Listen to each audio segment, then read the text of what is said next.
Hey everybody, I'm sorry I'm running a little bit late. I see Linda and Cindy are already here, yay. Obviously, I know at least Linda was on the chai video while I was unboxing the other Instant Pot.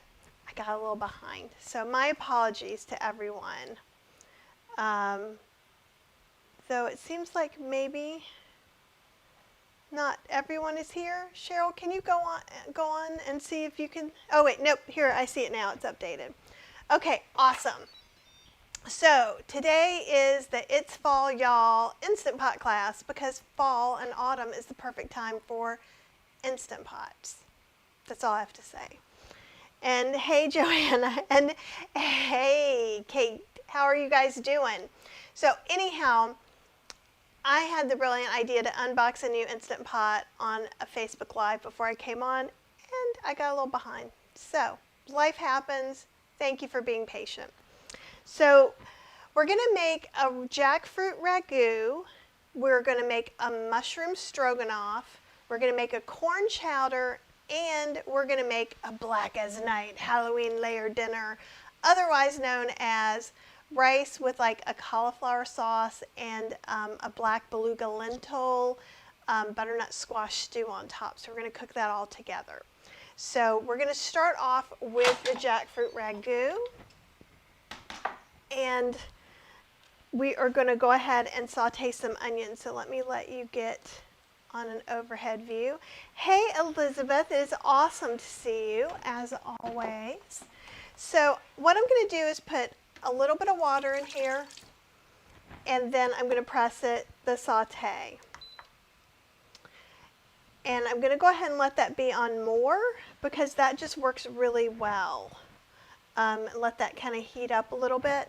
Since you are not actually heating up oil and then onions, it does not matter if you are let this get really hot, right? Because the onions aren't going to absorb the water. So we're going to put in 1 small onion, or about a cup. And some of the prep work I'm going to do along with the class today. So I'll set that aside for a moment. I'm using a smaller can of jackfruit because that's what I have today, and I'm going to show you pulling that apart. And then we're also going to go ahead and smush some garlic with my favorite garlic smusher because that always makes me happy. So let me get some garlic out here. And for this one, we want about 4 cloves. I'm going to see if there's some bigger ones. That is my preference, to kind of not do all the teeny tiny ones. And then I'll get some of this stuff off of here. So I'm pretty sure most of you have seen this before, but you can never see it too many times. Better to hit a garlic that's not wiggling around like that, so get it somewhere where it's a little bit stable, like that's more stable. Place the flat of your knife blade, and I'm holding it back here, and just hit it. And why does it matter if it's stable or not? It just matters if it's going to shoot off somewhere in the next room like that. See? Stable. Now you even have the example you always wanted. Let me get one more thing of garlic. So if you don't let it get, it's just with that pounding, because most of us aren't going to do it exactly straight down. There's going to be an angle at it. And then I just peel these guys off.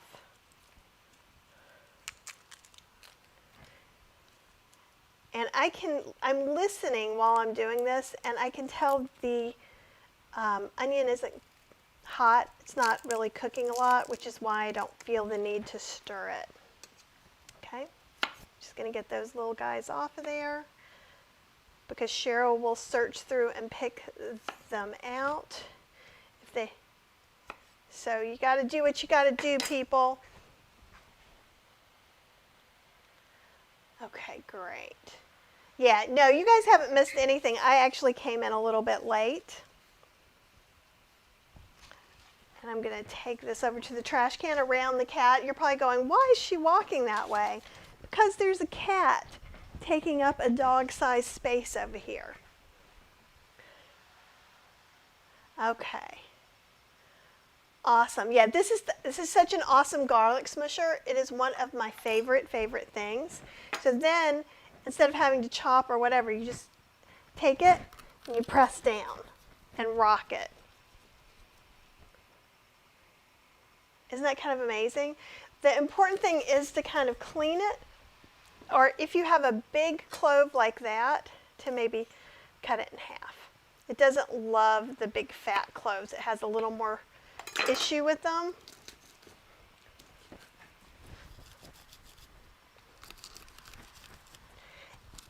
And sometimes I even do this ahead of time, but I really like showing you guys this thing. I actually got this, see, it's getting a little full. Scrape that off and go again. At the thrift store, of all places, but they have them on Amazon too. And I'll make sure to add that to our class list of stuff on Amazon. So even if you don't buy it on Amazon, you'll know what it is when you're looking for it somewhere else. But isn't that crazy? And it's so satisfying. So satisfying. All right. So we are nowhere near ready needing that garlic yet. So we'll move him over here. Okay. So I have some carrot and celery. So let's look at this jackfruit. Okay. This is not the Trader Joe's jackfruit that I often get. So what we're going to do is we're going to pour that liquid out into a bowl that I'm getting right now. Actually, I'll get 2 bowls.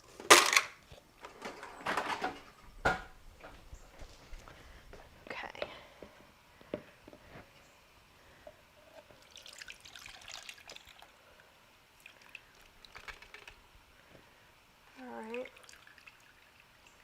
We're just going to discard that. It's just brine, so it's salt water. If you're on a low salt diet, you might want to rinse the jackfruit as well. Get these pieces here, and I'll show you how I like to break it apart first. And I may stir over here a little bit too. See if we can, so you can kind of keep an eye on this with me. Okay. So we are not using ripe jackfruit. This is not the dessert jackfruit. That's a seed. It's perfectly fine to have this seed. So I'm going to take these off. This is why it looks like pulled pork, is these pieces right here. And then this I just kind of tear apart a little bit. Okay, so we're going to do that with all of it. And just kind of squish it. Oh, that's a great question, Kate. What does jackfruit taste like? If you got ripe jackfruit, so it is really a fruit. And this is the unripe, so it's not sweet now. So it smells like the idea of a fruit, but it doesn't have much flavor to it at all. So we tend to put it in things like barbecue. I have a chili citrus jackfruit carnitas I make with it. But it goes great anywhere chicken would go because it really looks like pulled chicken. So that's one of the reasons we use it. But actually the ripe jackfruit tastes like juicy fruit. And because that's where juicy fruit gum got its flavor from. And that is why we don't want to use ripe jackfruit in these savory dishes, because it would be disgusting. There we go. And like I said, if you have an aversion to the seeds, you can pull them out. But see, they just end up looking, all this is going to end up looking a lot like pulled chicken used to look. So, and with the carnitas, I cook it in the Instant Pot, but then I take it and I put this in the oven after it's been infused with flavor and let that sauce kind of get a little harder and it get a little chewier. So it does look a little bit more like pork carnitas. But it basically is vegan pork or shredded chicken, depending on what you're trying to do. And it doesn't need to be done perfectly. I just prefer to have an idea of it, or have it closer to what I want before I put it in as much as possible. So I'm going to rinse my hands off. Try not to waste very much.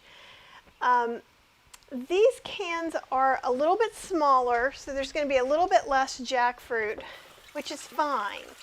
Because I don't know about you guys, but I'm finding that all the cans are getting smaller now. Anybody else noticing that? It's not very nice because the prices are going up. The containers are getting smaller. It makes, oh, you really can't see that very good. There we go, that's much better. Okay, and Jackie said they sell that at the store she works. Yeah, it's an organic one, and actually, I've been telling you guys some about the Amazon return store. I got 2 cases of jackfruit. I got one case, I think it was $7, and one of them was $3 for a case of jackfruit. So I'm fine with this one being smaller. I can tell you that right now. So see, hopefully, let me move it. If I move it back a little bit, yeah, that helps. It's still steaming a lot because it's water in there. You could do this without water and just dry saute the onion. I multitask entirely too much to really be able to pull that off. But if you use oil, you could have put oil in here, heated the oil up, and then added your onion as well. Yeah, and Joanne says she usually gets her jackfruit at Trader Joe's, and I do too. Sometimes you can get it at the Asian market. You just really want to make sure it is not in syrup because that's the rape one. Oh, and Joanne says, I'm such a bragger shopper. And it's true. I just want everybody else. And oh, this is brilliant. Jackie says, I wonder how well it would work in my pre-vegan recipe for sour cream chicken enchiladas. Let me just say, it will work awesome. So Cheryl's done some of that with soy curls, and jackfruit would be perfect. What I would do is the same thing, is I would either put some, when I'm doing something like that, I would probably put some chili powders in it because jackfruit doesn't have as much flavor, maybe even a little nutritional yeast, a little bit of cumin, and then I mix it up and then I put it in the oven 15-ish minutes on 350. You don't want to cook it all the way dry, but just give it a little texture. Cook out some of that water and then put it in your enchiladas and it will be amazing. So, okay. So I think we're ready for our garlic. And see, this is all I have to do is just come in here and scrape it out, perhaps with a smaller scraper than that. And then I am going to immediately rinse this off because that's the thing, these little holes will stop up. And so right now, nothing's dried in there, though it's probably been in there longer than it should have already. Okay, let's get this in here. Oh, it smells good, guys. I wish you could smell it, but I'll let you watch it while I wash this real quick. So I'm just coming over to the sink and literally just using a scrub brush on the inside and the outside. And that's it. That's all it took. And I can tell you, if you're going to do that after you wait a long time, it's going to be much, much harder. And let me scrape some of that garlic, good yummy garlic off of there. And this one, I'm putting in some celery and some carrots. You really could put, if you don't have celery, don't panic. Just put in some ground celery seed. I think it's good to always have it around, that's really helpful. Let me get these guys over here for a second.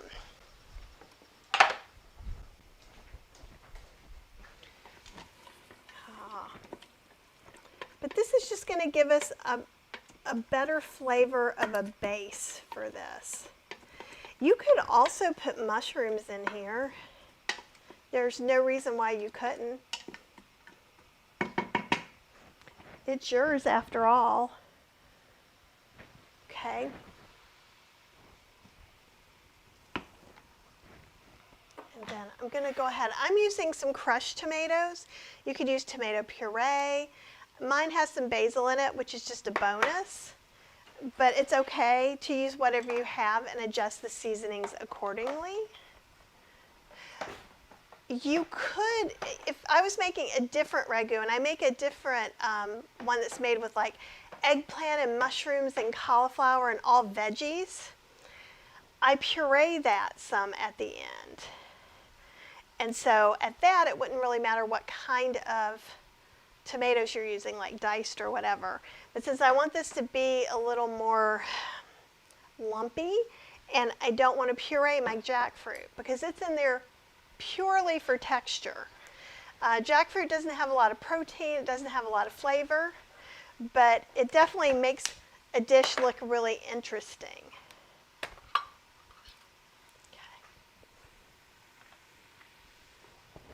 I'll save this for a second. Let's go back to here. You know, I think there's some of those outlets in Florida, Joanne. I just don't know where. There's one in South Carolina. They're opening up, the same people are opening up a bazillion ones. Now there's one in Wilmington, one's coming in Greensboro, one's in Lexington, one's in Burlington. So if you're local, we went there yesterday, and actually I got an OXO cookie press. You know, those are like $32. I got it for $8. It was $8 day. Or $7, because in Lexington it was $7 day. So each day is a certain amount.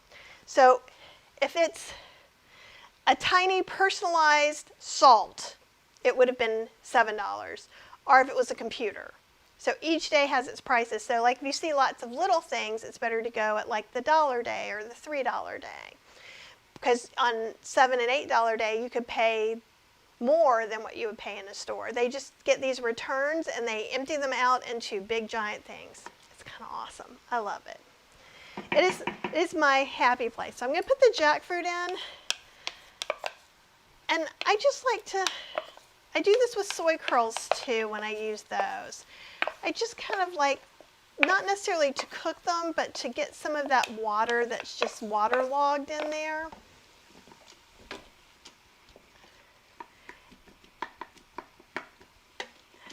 See, isn't it crazy the way it really, to me, it really looks like chicken. I mean, obviously it's been, I don't know, not quite 40 years, 35 years since I've had chicken, but it's amazing. And jackfruit actually grows kind of like weeds in people's yard. They're big giant trees with 100-pound fruits. So it's not a weed like we think of it. But it all ripens at the same time, so sometimes it just goes to waste. And that's one of the reasons you're seeing so many jackfruit recipes, is people are really trying to use this and feed the world because it's easy. It's not super cheap for us, but it's not expensive either. Okay. And I'm going to go ahead and turn off the saute, so I'm going to press cancel.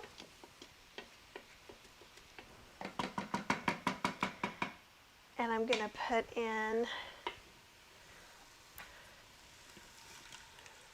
the tomato. And this is my 8-quart, so I could have doubled the recipe. I think the 8-quart will do this recipe as is, or at least that is very much what I'm hoping.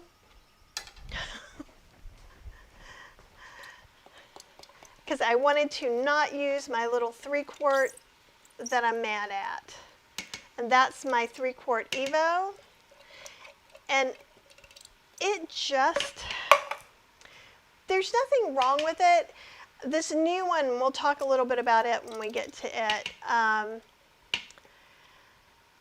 it's just really delicate. It goes to burn very, very easy, so it messes up a lot of things that I do that I'm trying to do in it, and that makes me unhappy. And like rice, I have to actually use the rice setting on it instead of using the pressure cooker setting because it messes up on the pressure cooker setting, which is really not very okay, in my opinion. Put this in here. Okay, so we've got that in there. We want to get about 2 tablespoons of tomato paste. And I grabbed some of this. We had big adventures. And I'm just going to guess. And the reason we're putting both kinds of tomatoes in here is this is kind of a pasta sauce really should cook for quite a long, long time. And we're not doing that. So this gives us the benefit of making it taste more than it is. So it's kind of a little trickster, but we like it. We're also going to put in about a tablespoon of balsamic vinegar.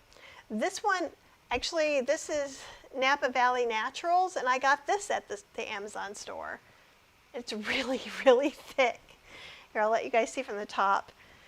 I did a slow cooker thing on Facebook earlier this week. Oh, it's really reduced nice. It's thick and rich and delicious. And I got 2 of these, I think, on $8 a day, so $4 each, which is not too shabby.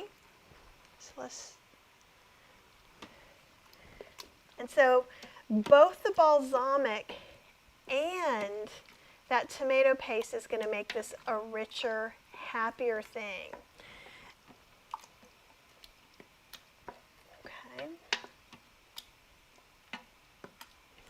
And we're going to put in about 2 teaspoons of dried oregano. You guys have these recipes available to you on the Podia site. Kate, I don't think you have the Podia site, so email me if you want, and I will send you these recipes if you want. That's dried basil. We're going to put a bay leaf in there. That's a teeny bay leaf. Let's put 2 teeny bay leaves in there. We're going to put about a 1/4 teaspoon of dried rosemary. In my book means that it's ground. And I use ground rosemary. Oh God, you guys can't see that at all. There we go. All right. Now, if you can't buy ground rosemary, you can't find it easily, then all you have to do is take the regular with the sticks and grind them in your spice grinder, okay? Or your coffee grinder. Remember, if we're using our coffee grinder, we grind white rice in it to take some of the coffee flavor out, grind our spice, do the white rice again to take the spice flavor out. It's not 100%, but you don't have to buy anything new, okay? Oh, it smells really good, you guys. Is it funny that I'm surprised every time? Because it's true. I'm always like, oh my God, that's so good. Now, because we're in the 8-quart, I'm going to go ahead and add a little splash of water to make sure it can come up to pressure. If I was in a 6-quart, it's going to come up to pressure just fine, but I'm just rather make sure it's not too thick. Do a little bit more. And it's only because I'm in this larger one and I should double it, but we have no freezer space right now, okay? And let's put a little bit of black pepper in there. We're putting about a 1/4 teaspoon of ground black pepper in there too. So all those flavors can cook down and get yummy together.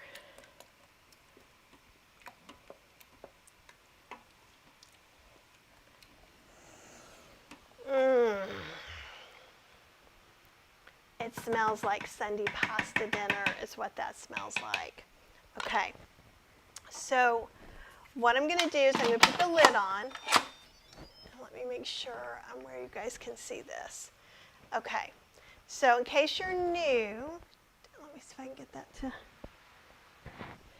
There's sealing and venting on this. We want to make sure it's sealing or it won't come up to pressure. And we're going to cook this.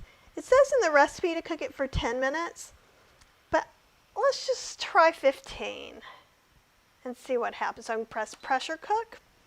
Actually, okay, pressure cook. Well, we'll say 12 because that's where it is. Since this isn't an Evo, it's going to automatically start cooking.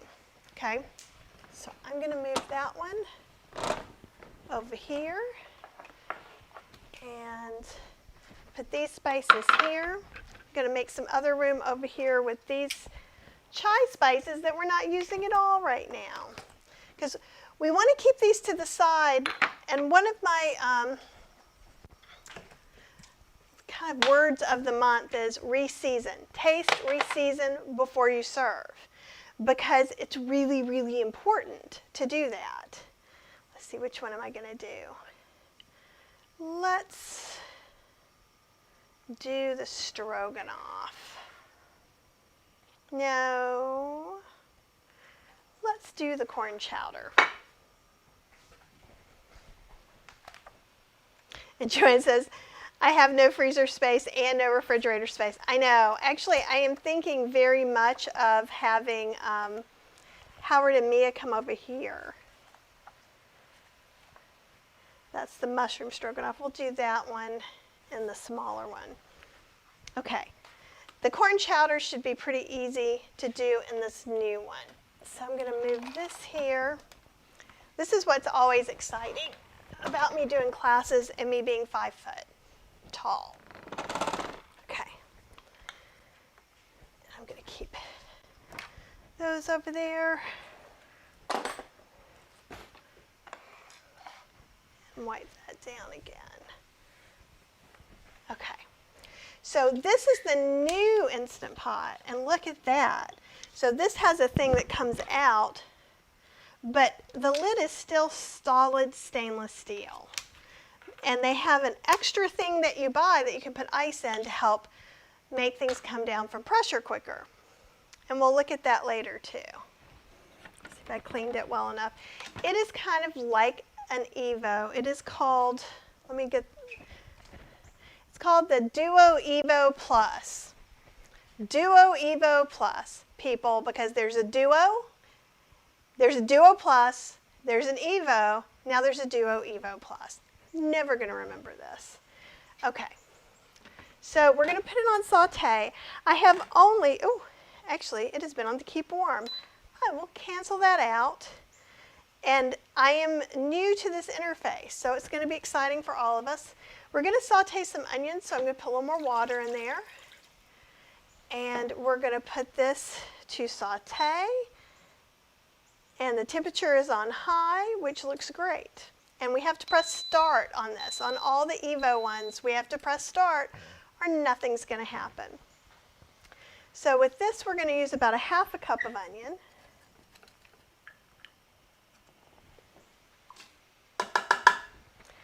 And I'm going to need to get my little garlic guy back,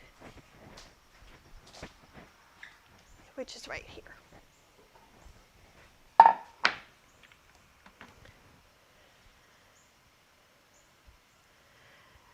And she says, I love the giant drawer.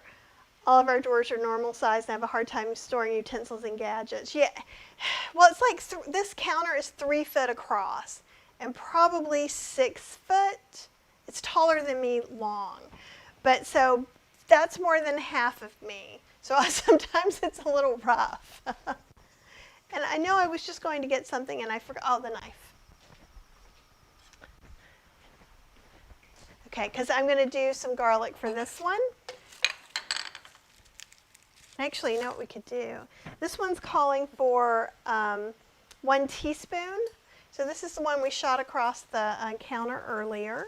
So let's do that one. Let's see what else we got in here. Yeah, these two should do good.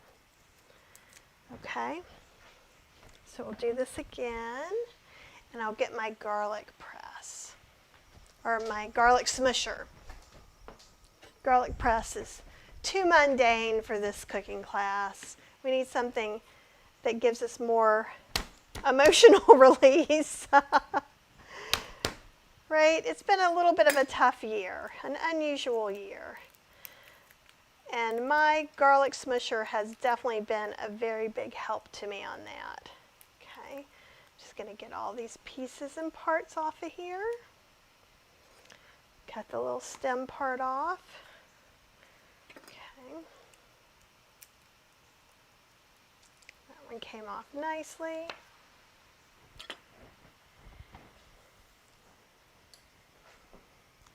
Just keep that there. And smushing. See?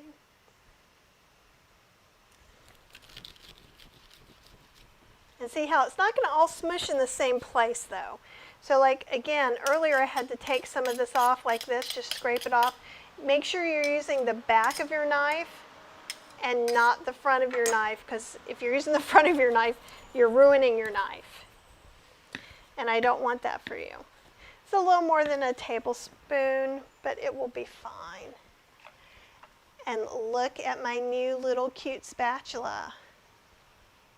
Okay. Push that guy up front for a minute. Seems to be doing pretty well.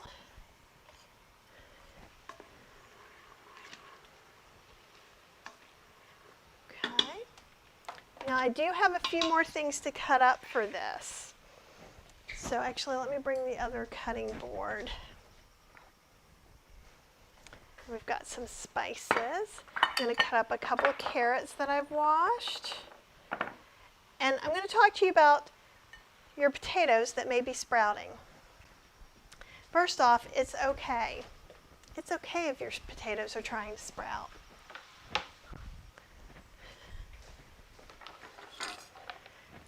Okay, we'll get these carrots going. And in a minute, I'm going to let these onions go a little bit more before I put the garlic in. So what I like to do is I like the onions to get a little bit soft, then add the garlic and the other things. So this says chopped or cubed. What that really means is whatever you want to do. So that means for me, I'm probably going to chop it in small-ish pieces. So one way, obviously, it's not going to be all the way the same. But this one, I'll cut like this.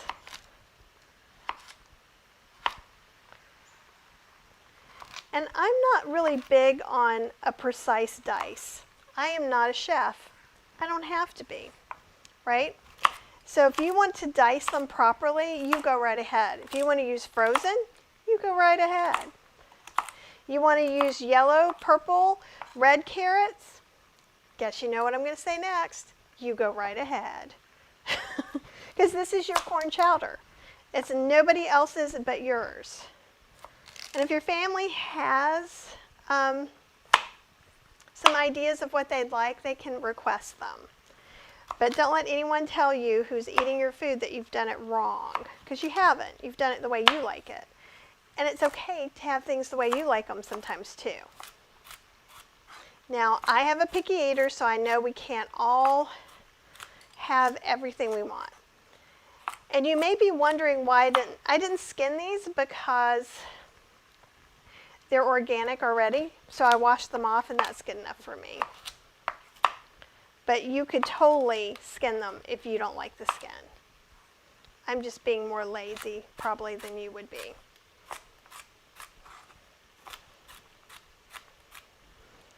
And honestly, I think that is probably more than enough carrot. So these other little pieces will be my nibble pieces. Brenna, my dog that passed away, she used to love those. We're going to go ahead and add in the garlic now.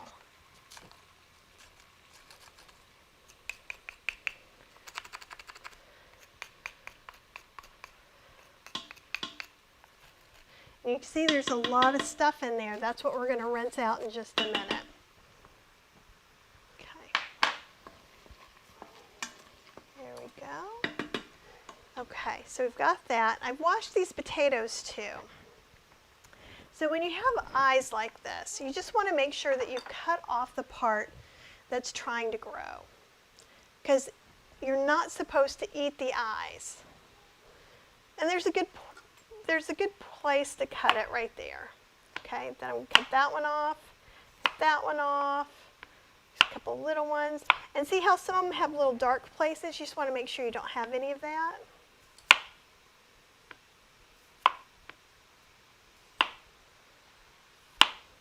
And it's okay if they end up looking like this. I'm not throwing this away. I can tell you that right now. Not happening. So again, usually look and see if there's some together, like maybe there's only one. There's one big one. There's a couple of small ones. I could also get those small ones out with a potato peeler. Will either have one of these to kind of go in and get it, right? That's for the little bitty ones. Or sometimes you can even just use your peeler and get it out.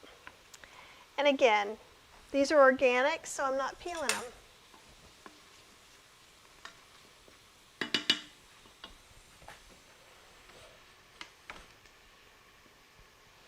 Okay. And I'm going to get this little knot out there. See if there's any place else I want to cut. You can always remove other things later too, but this is, weirdly enough, it's one of the things that I get asked a lot about. A lot of times people throw away potatoes when they don't need to. I mean, you can tell if it's super soft, this isn't soft. If it's too soft, throw it away. If it's just starting to grow some things, it's probably just fine. See, there's one. And in the spring and summer, see if there's another piece, you can cut that right off. Okay, these guys, I'm going to add just a little bit more water. Hear it? I let it get a little dry because I wasn't paying good attention. And I'm going to press cancel because we're not really going to saute anything else. Okay.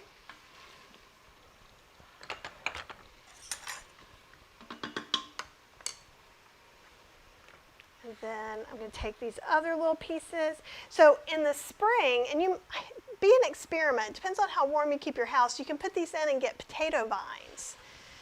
They won't make potatoes in little pots, but I put them in containers for my patio, and instead of buying ivy and stuff like that.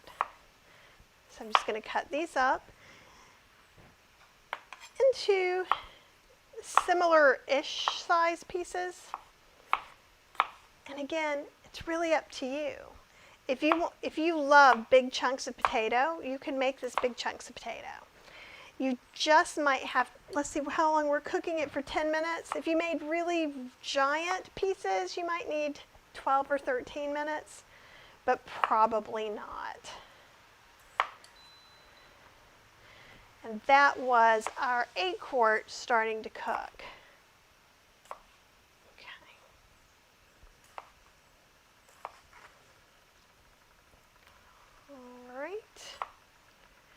Do you guys have any questions about what we've done so far or what we're doing? See, that was a little piece I don't like, so I'm going to put him into the compost pile.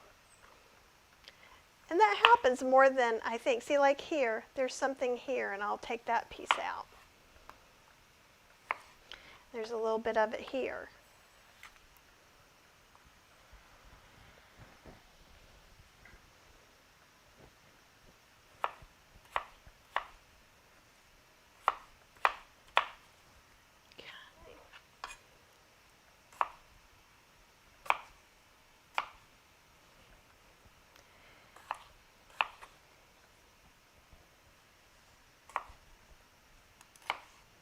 And it's funny, I was worried that the corn chowder might be too little to go into the big Instant Pot, but I suspect it was not.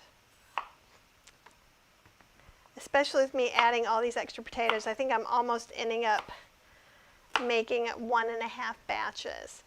And I do this a lot in that I don't follow directions very well, and it's okay with me if you don't either. Now, one thing, if you were going to,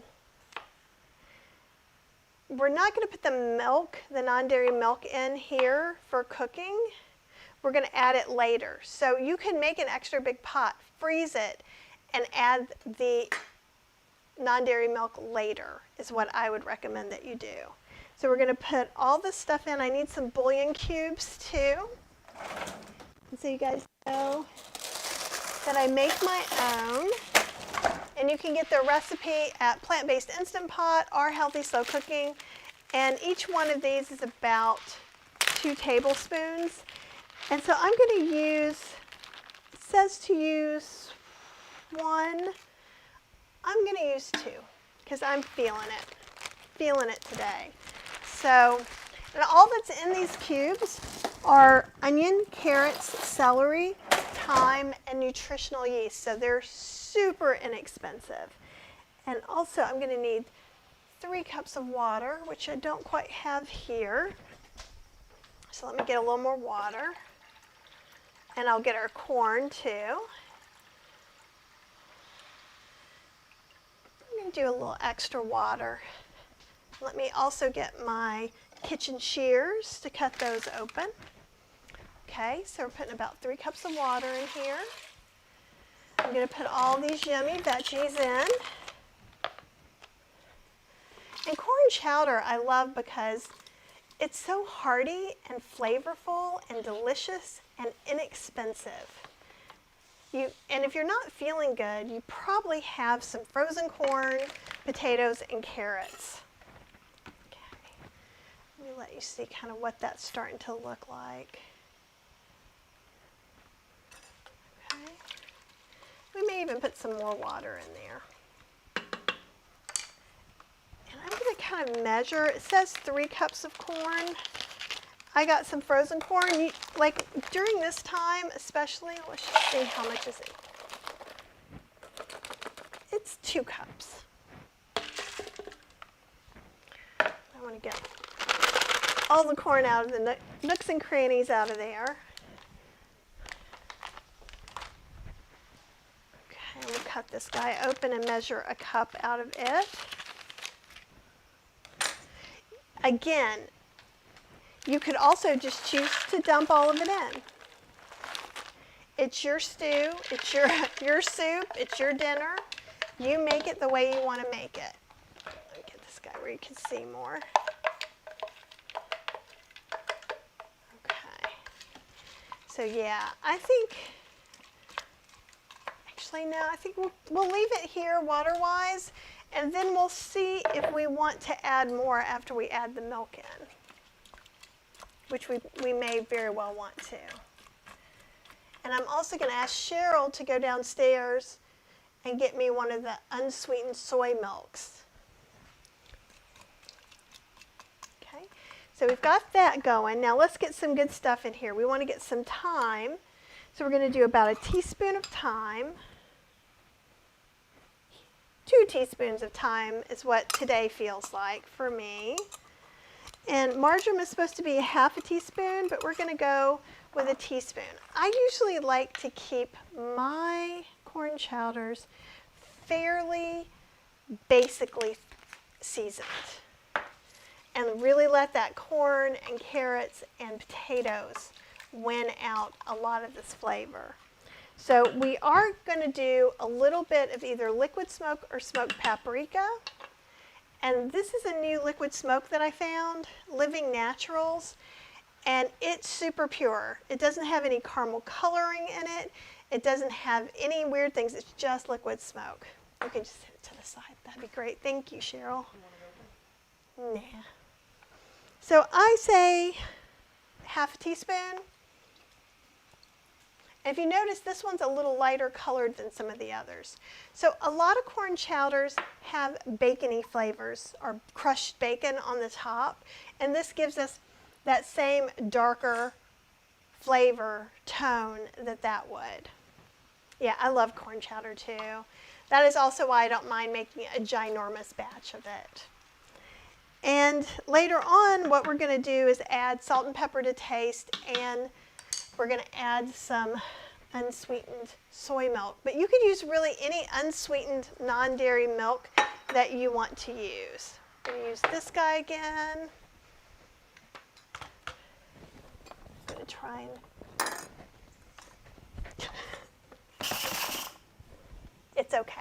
because I'm skittering it across. So I'm going to try and put this one over in the corner. And we're going to cook this for about 10 minutes.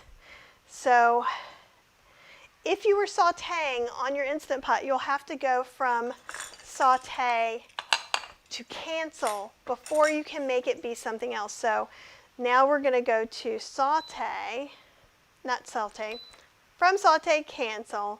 Then we're going to go to pressure cook. Go to custom, because this is super fancy. If it's not super fancy, it just gives you time. And we'll go for 10 minutes. And we press start because it's one of the Evo models. Okay. Let me get some of these cutting boards clean and out of my way and do this. Then we will start on the next one. Do you guys have any questions so far? I'm going to need that for garlic. I'm going to need this for a snack. But see how quick it is? I mean, it's just really quick to make something in your Instant Pot. And if you have more than one, which I'm not saying you need, but if you like to make your food all at once, it can be really nice to go ahead and have 2 Instant Pots, and that way you can kind of have everything cooked maybe on Sunday night, or you could cook 2 things on Saturday and 2 things on Sunday and eat on it all week long, which sounds like pretty much a win to me. So Cheryl, I'm probably going to need you to help me, hand me one of those Instant Pots. Let me set this over here so I remember it's a good one.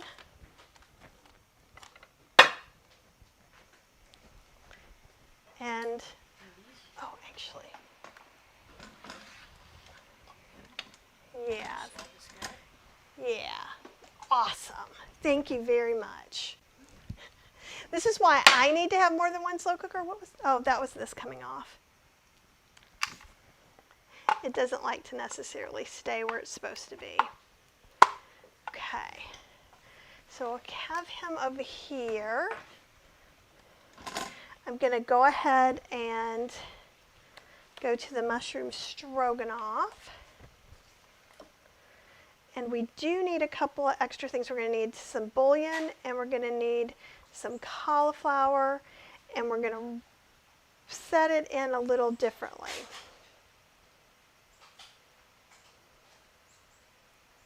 Okay, so we're going to saute first. So let's go ahead and heat some water up in here. I'm going to milsy this time. And I want it to be, no.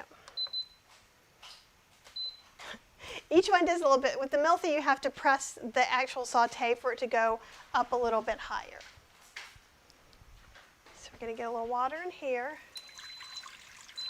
And we're going to be cutting up some cauliflower. So I think I want to get, I think we're going to need both heads of the cauliflower because they're so small. I got them yesterday at Lidl's, and they're like and Lidl is kind of like Aldi's. But like, look at this sad little head of cauliflower. This was the biggest, these were the biggest ones. So with this, I'm going to need about 2 cups. And I'm not quite sure how far this one's going to take me, but we're going to see. And then I went ahead and I got lazy and bought sliced mushrooms. You could slice your own mushrooms. There's no special reason other than lazy and the fact that they cost exactly the same price. So I was like, okay, I'll take that. Oh, and Joanne uses oat milk since it makes it creamier when it's thickening, and that's a great idea too. There's nothing wrong as long as you're using an unsweetened non-dairy milk. Very few cases does it matter what kind you're using as far as like when a recipe is calling for it. Sometimes with soy, like if you're baking or you have to put vinegar in it, it will thicken up differently than any of the others because of its protein content. But that's not always a necessity. Let me grab this. Oh, I got something else cool yesterday. A Ouija board plate for my class coming up too. Okay, so get some of these guys going. I know we're getting more space. I'll show you more and more from above as we're doing this till we can push things out a little bit more. Okay, so for this I want to go ahead and use a cup of onion.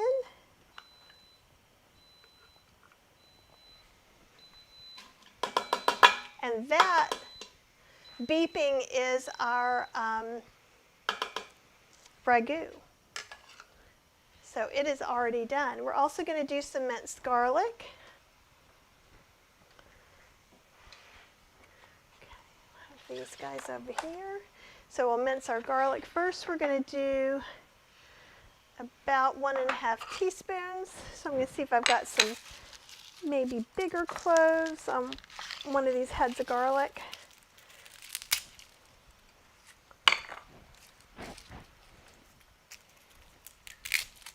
Oh, that's a nice huge one, huh? And with that huge one, we're going to have to cut it, slice it a little bit too, before we put it into our garlic smusher. So, again, turn it where it's a little more, less likely, a little more stable, less likely to go anywhere. Is that enough? Oh yeah, these were easy. Easy peel-ins.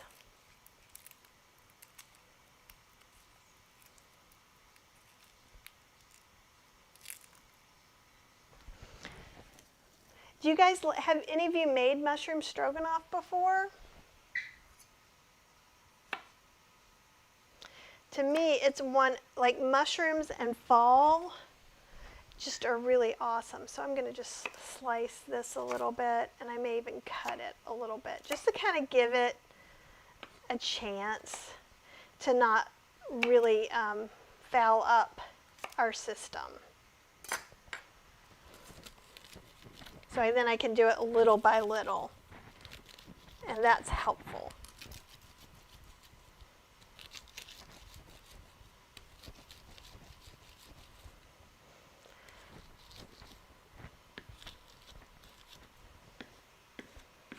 Keep moving it towards you, towards the middle, and you can get it in there.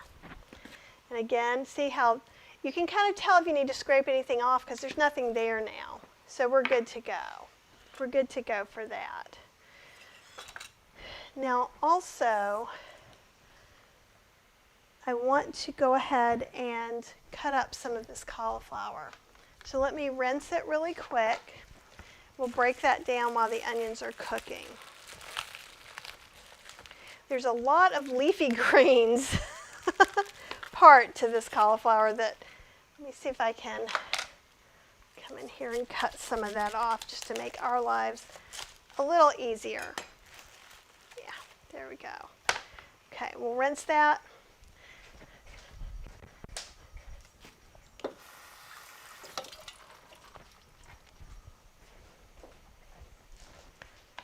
You can still kind of see that happening. There's a little piece of onion. So I'm just going to go ahead, cut it in half. And if you're ever using this for cauliflower steaks, this is tiny, but cut off the outer thirds, and then the middle is where you can make your cauliflower steaks really easily. I'm doing this also because I want to try and get some of this stuff we're not going to eat cut off. But we're using this to make a sauce, so I don't really... Okay, guys. I also need to fix this. So we blew a fuse. So that's what's going on. We're trying something a little different with the internet. I'm back on Wi-Fi. Before, it should have been more stable. So let me give a comment. We blew a fuse. See if that, so everybody on YouTube, but I can also say from that happening and coming back, now we're not in focus anymore. So let me fix that. Cheryl is trying to fix the internets.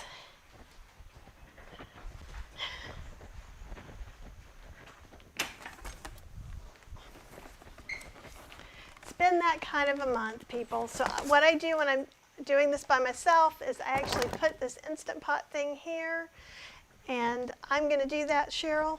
If you just take care of the other things and maybe rearrange something where it's not going to blow quickly again, because I'm getting ready to put 2 more Instant Pots on. And I thought you were plugging them in where that was going to be okay. Yeah. All right, so are people coming back now? Let's see. We had 5 people. We have 4 people. So if you, okay. Me too. I thought, yeah, it was not you guys. It was me. Because we had a thing. Now I don't think I think the internet just did something weird. So anyhow, I'll talk to you from here while that's getting fixed. And we'll see what happens because it's frozen on that camera.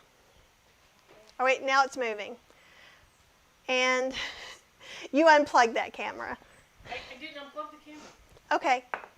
Because it looks like the focus is back off again. And my Instant Pots are off, all of them, except for one that's done. So, sorry guys, this doesn't usually happen, but hey, it's good now. Can you guys see me? Yeah, I'm not in focus very well. So let me try that again, because I think some things happened. So the big 8-quart can actually get unplugged. That's this one. Okay, let's plug something else into that then because it's on a different circuit. Okay, this one went out too. So do you want to put that one in there? Yeah. Okay, I'll hand it to you. This is why you should only own 2 Instant Pots and not 15. Let this be a lesson to you. Okay.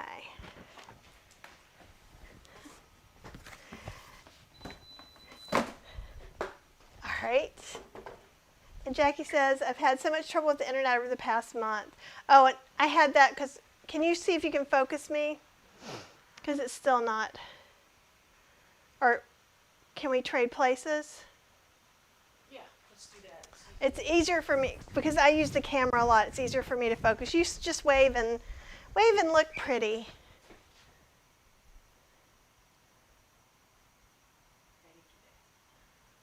I think that's closer. Here, do you want to check for me?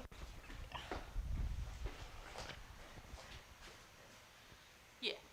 That's much better. Okay, so how's that for an exciting thing happening? But I couldn't even talk to you guys because the internet was off. So let me go back on the chowder. I'm going to start it again because it had not even come up to pressure yet. Custom, start. And do you want me to try and go back into that? It's not up yet. It's still, okay. I'll tell you when it's up. Okay, awesome. So anyhow, we were talking about mushrooms before the world blew up. So, and I think Kate said she doesn't eat mushrooms, but her husband would love this. Yeah. And so it just gives it a nice, yummy, earthy flavor. So what we're doing, and let me get this, let's see if this guy's still in focus. No, see when the power goes out, I lose all my focus. There we go. And Kate says, hi, Cheryl. Cindy says, hi, Cheryl. Oh, my God. Jackie, Joanne, Cindy, and Kate say hi. Thank you. And Jackie says she's had so much trouble with her internet. And, yeah, it is from all the people at home. So what I've been trying to do, or what I'm actively trying to do, and I'm a little nervous to do it right now, is that we actually did something where I plugged in directly, like the old-timey networky stuff. Joanne, you know me too well. Joanne says, take a breath, Kathy. It's all going to be good.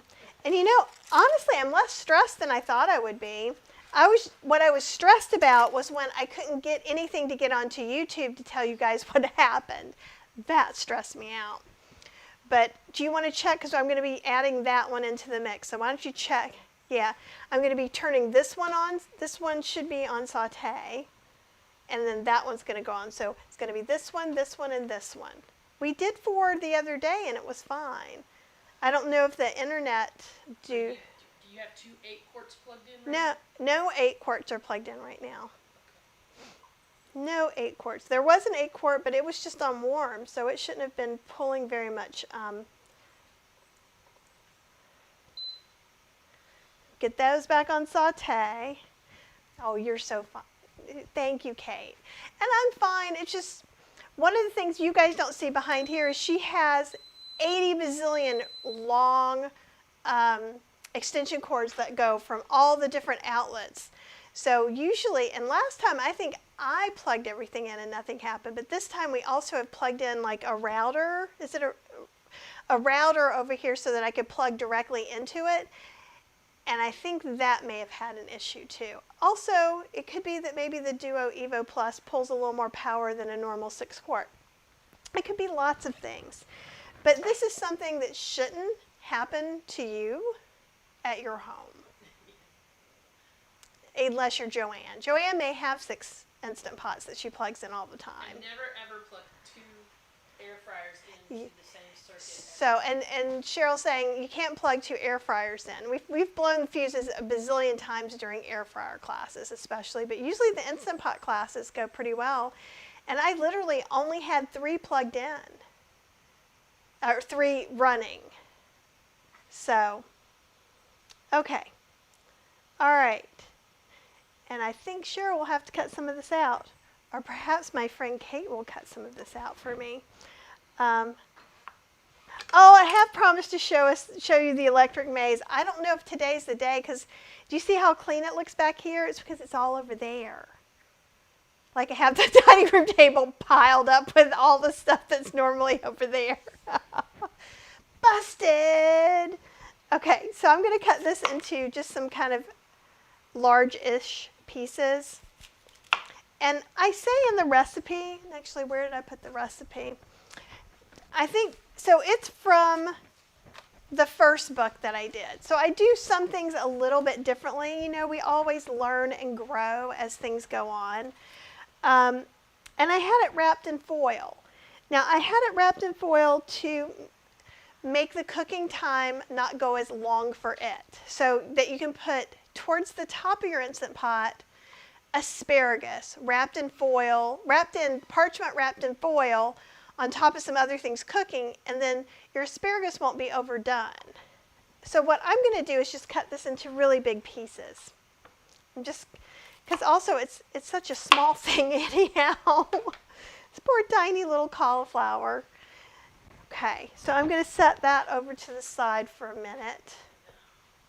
That camera was plugged in where that was plugged in. Yeah, no, the camera died for sure. Cheryl and I are still talking about this. I am sorry because you're not here to be in the midst of all of it, or to have. I would serve you a glass of chai. We would all take a minute. Now we're getting the water's coming back, so we're getting some onion sauteing going on. I see more people are here, so we're all doing good. Okay. So we've got this, since this is fall, y'all, we got some squash goals, though we're not doing squash till the next one.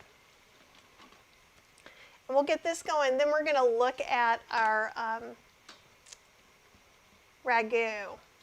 But I'm just going to get this one caught up a little bit, then we'll go back and look at the ragu. And Kate, I'm trying to think if there's anything other than mushrooms. You could do, to make this vegan, you could use something like Gardein beefless tips or something like that and put those in there instead as well. Mushrooms, I love mushrooms, and mushrooms are so good for your immune system, so they're great to be eating during this time of the year. If you hate them, I understand. I'm not trying to talk you into it. I talked Cheryl into it, and actually she's eating more mushrooms than ever, aren't you? Yeah. You're liking them. Yeah, I like the texture, the beefiness. I like the beefiness that they give to a dish, the kind of hardiness to it. And for those of you who don't already know, Cheryl has been plant-based for over a year now. Of her own volition. I had nothing that made her do that. And Joanne says, I have tons of different electric circuits in my kitchen. My husband had the circuits majorly upgraded when we remodeled the kitchen, straight down to the studs. Ooh, I'm jealous and afraid at the same time. And yeah, maybe Cheryl just walked into the camera. Sorry. It's okay. That's still good, I think.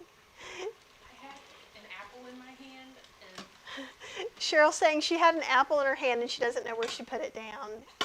I can't help you with. I'm going to get this garlic out. And a spatula is helpful. And I think it helps get more of it out and off. And Joanne says her husband loves mushrooms.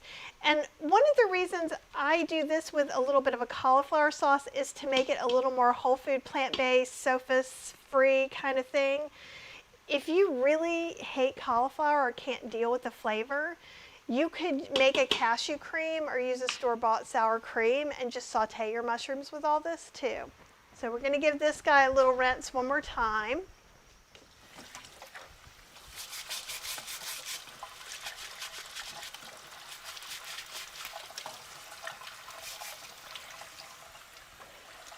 Okay.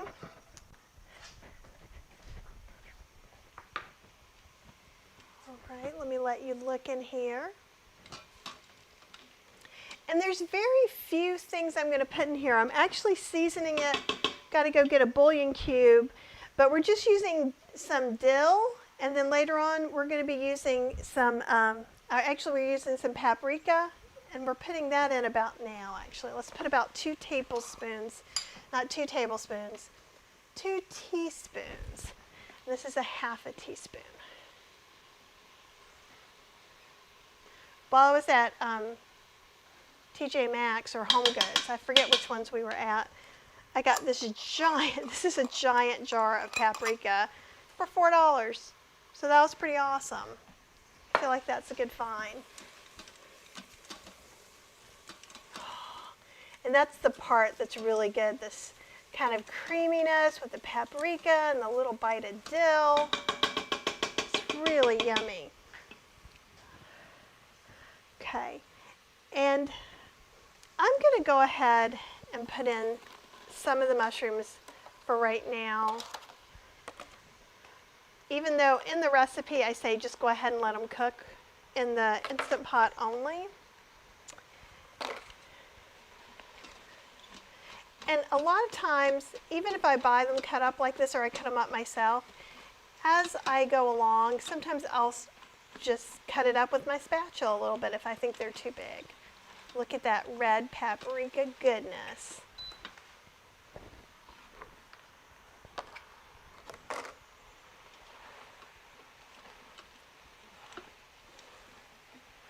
And of course, because we're cooking on the pressure cooker setting, which is what you're going to use 95% of the time on your Instant Pot. Okay, and that's about 2 pounds of mushrooms. So we are using a lot of mushrooms. Oops, there's a little dirt clot. Let's get that guy out of there.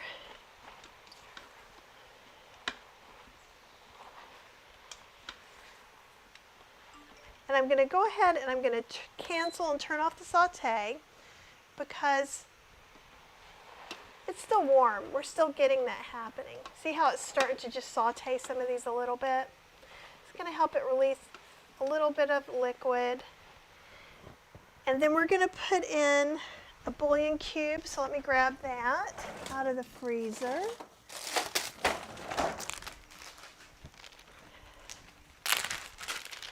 And again, I'm going to put 2 in.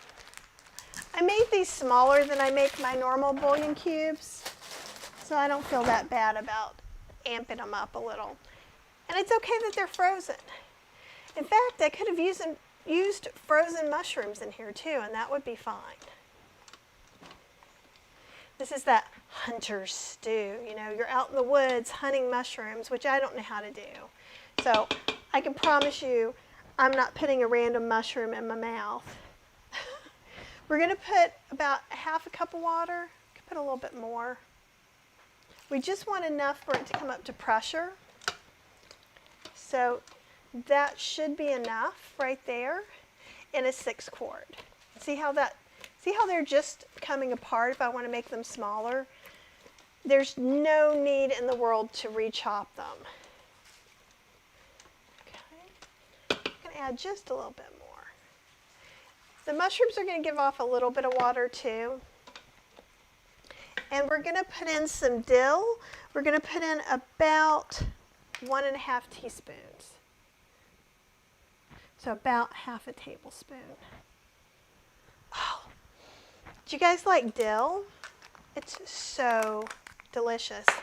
And I love the Slavic foods that, you know, borscht and noodles and mushrooms with rosemary and dill. It's for way more than just pickles, dill. Let a nice Slavic thing go. And so we want to kind of make an even top of these mushrooms. I'm going to try and get off any of the thyme I can.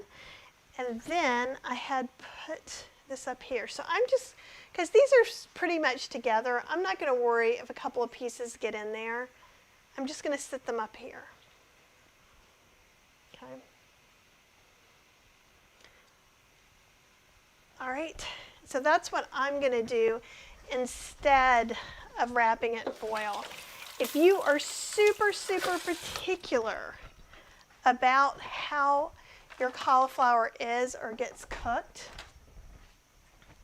then wrap it up in foil. It still will slow down that cooking process. So we're just going to put this on for about 10 minutes on high pressure as always. When would we use low pressure? Does anybody know? Cooking super delicate vegetables, like you could cook asparagus. You can do broccoli on 0 minutes on high or low too. Don't forget, because when we're cooking, and let me get this started. Get on to 10 minutes.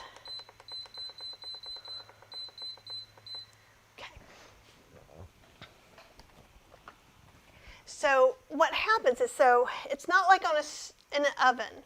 We put something in the oven and it starts cooking from that second on, right? So in the Instant Pot, your stuff is there, right? As it's building up to pressure, that's cooking time. Just like some things might actually say to use a natural pressure release because they're using that cooking time of it going down in temperature and pressure. So that's something to think about too. So yeah, dill is awesome, Jackie. It's, you know, I learned how to cook from moosewood from Molly Katzen, so I have a special place in my heart for all those Slavic flavors. So it's very interesting. Okay. And Joanne, Jackie says, we planned out ours when we built our house. Lucky you.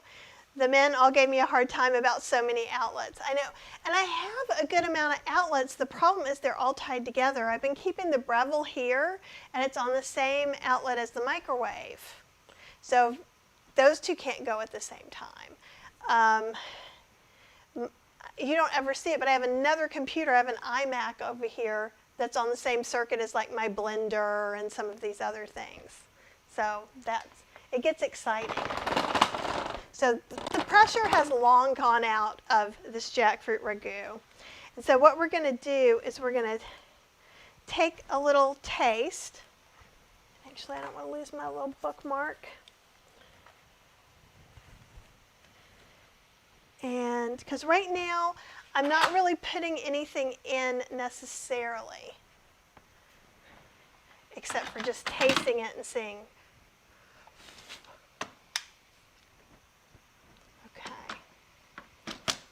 It looks thick and yummy. Yeah. And actually it didn't do too bad. It's usually a little thicker, but remember I added a little extra water.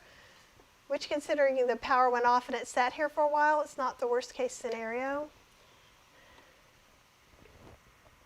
So I'm gonna, if you don't use salt, you can always use a salt substitute. I'm gonna taste this and add salt and maybe some pepper and possibly even some other herbs or more balsamic. Oh wow, it's really good. It always amazes me because we put like nothing in there, right? And we're coming back with something that's really rich and yummy. So I won't put any more pepper in there because it's going to be too much for Cheryl. I am going to put a little bit of salt in there. I'm going to, not that much salt. I'm going to put about a half a teaspoon. I'm going to put about a teaspoon probably with this whole thing. And this is just some Maldon sea salt. Why do I have the fancy sea salt? Because I've been getting it for $1. So any salt that you have works fine. But if you're wondering why it looked all flaky and particularly yummy, if you don't have a salt substitute and you can't have salt, go ahead and add some garlic powder, maybe a half a teaspoon of garlic powder, a quarter teaspoon of celery, ground celery seed, and a little onion powder, and that will give back that salt bite if you don't have a normal one that you'd like to do. Okay, let me taste this. Okay, that's plenty of salt. I'm coming back over here to my goodies. I think I'd like a little more oomph of everything. So I'm going to take and put maybe 1/8 of a teaspoon of powdered rosemary. I'm going to put another half teaspoon of dried basil in there. And probably another half teaspoon of dried oregano. This is just, it's fine the way it is. So there's nothing wrong, and I could serve it just the way it is, first off. And the bay leaf is really good in there. And I'm going to take just maybe a teaspoon of more of the balsamic. And what's going to happen, and this is why I want you to always taste and reseason, is it will take a good dish and really make it a great dish. And it varies every time. So it's not even like, I don't know what I'm going to do when it happens, right? It depends on, was that Mia's basil that she just gave me that's pretty fresh, or was that some basil I had stored up from 2 years ago? Do I have it all mixed up together? Probably. So let's just stir it around a little bit. And it helps give it that extra little bit of oomph.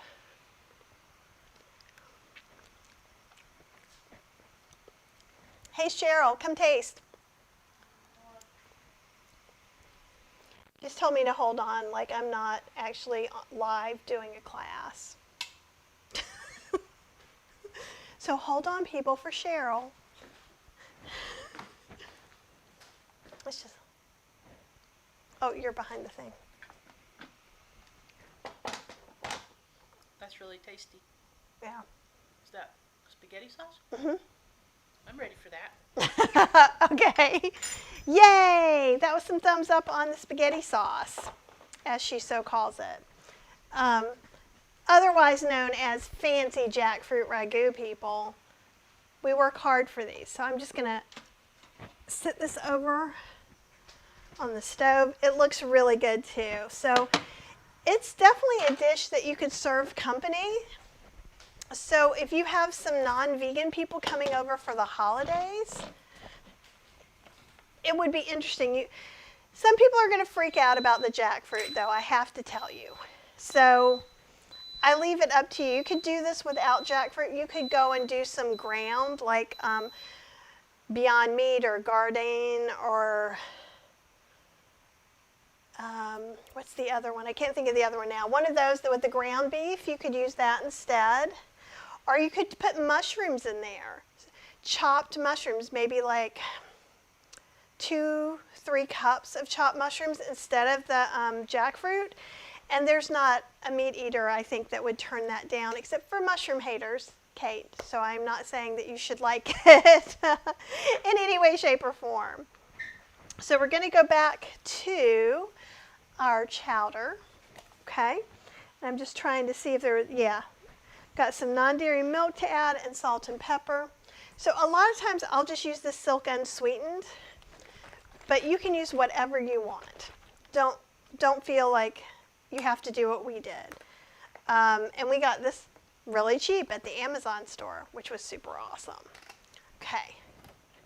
So this guy I want to show you too, because he opens a little differently. So instead of having that knob, we've got this lever.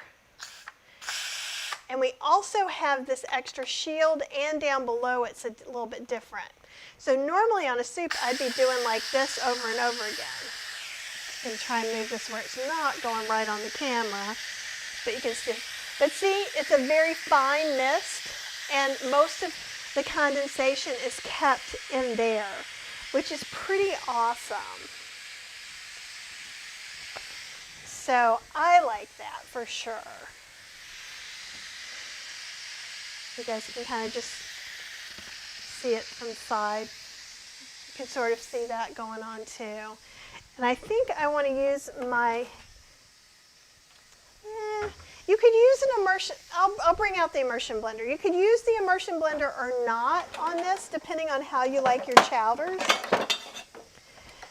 If you don't have an immersion blender, you could literally get a potato masher and just mash some of the potatoes to thicken it up.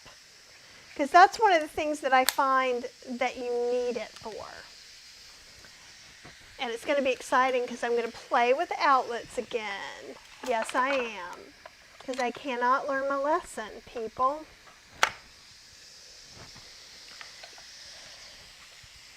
Okay.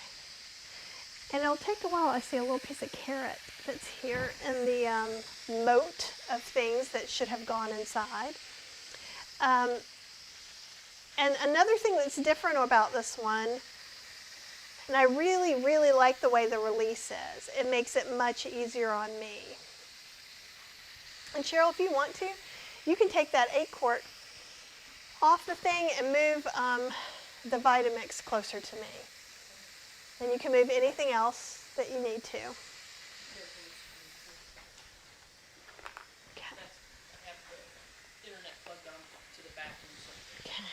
Cheryl's telling me she has the internet plugged into the bathroom.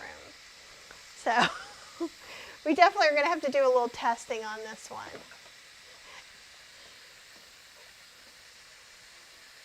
But it slows, I think what it's doing is it's slowing things down, because before, you know, if you had a soup or something, it would be like a fountain of stuff coming off. So though I feel cheated that they didn't give me the thing to slow down the pressure quickly, you know, and to help it release faster, and then I have to buy that for $9.99 plus shipping.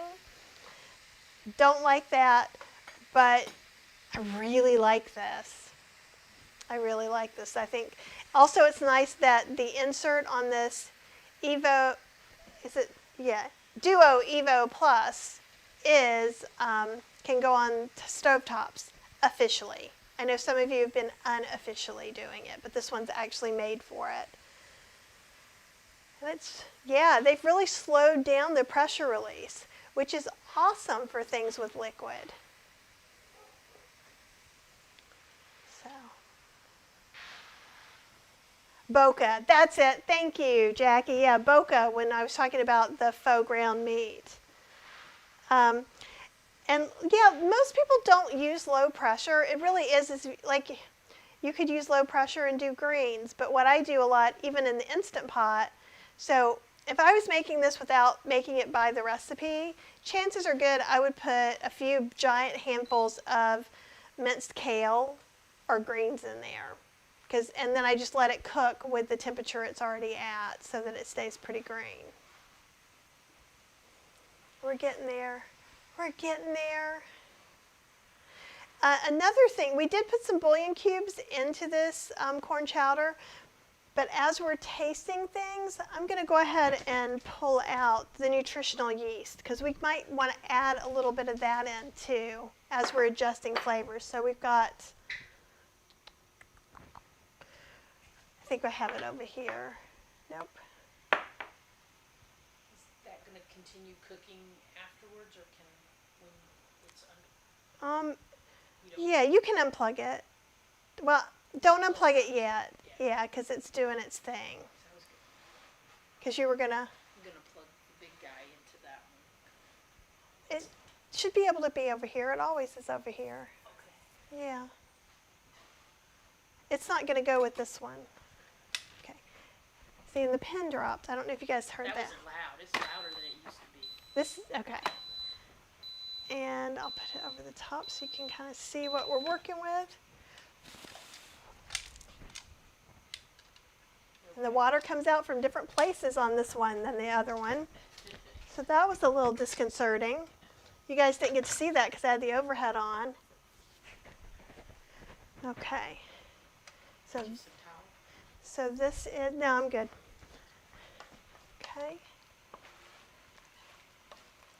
Yum. Now you could also serve this on top, like topping it with cashew cream, or stir in some cashew cream in here if you wanted to.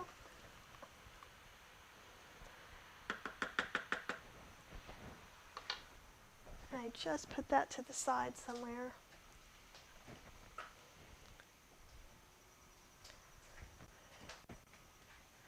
No. Yeah, somebody's stealing stuff out of the house. So I'm going to kind of make a guesstimate because I'm not sure where I put that book, which is, oh, no, I am sure where I put the book. I put it under something because I wasn't going to use it again.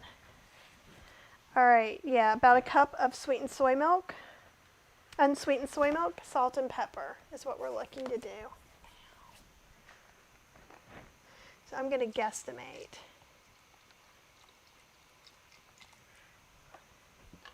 And like I said, you could also top it with sour cream or some other things as well to make it creamier. Now, one thing I'm going to do, I want to add just a little more of this.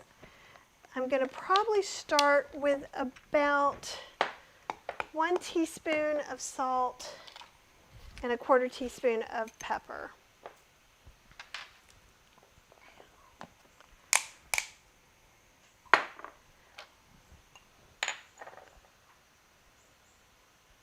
And Joanne says she used low pressure once, but she can't remember what it was. I feel you. I feel you. It's that time. Let me wash something real quick and I'll be right back.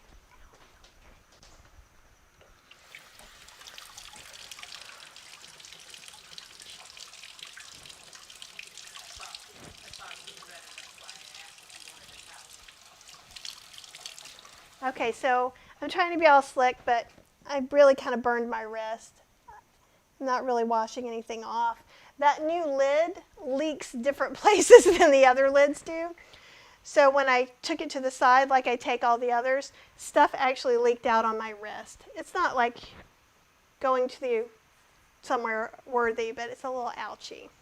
So if you're using that one, I would definitely be very careful and just take it off and sit it somewhere instead of turning it to the side like usual.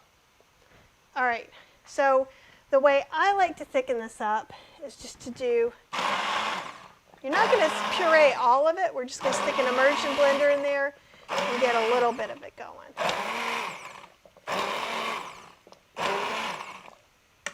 And you could puree it all if you wanted to, but I think, ooh, get that potato right there.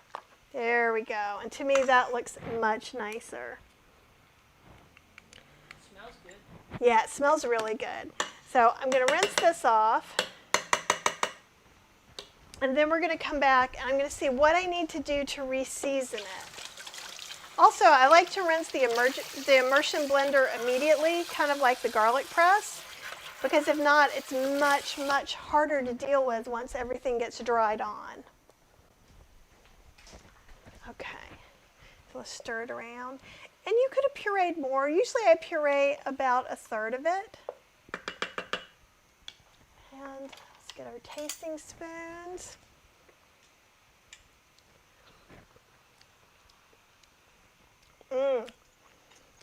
The liquid smoke is really nice. I want to put some more marjoram and thyme in there.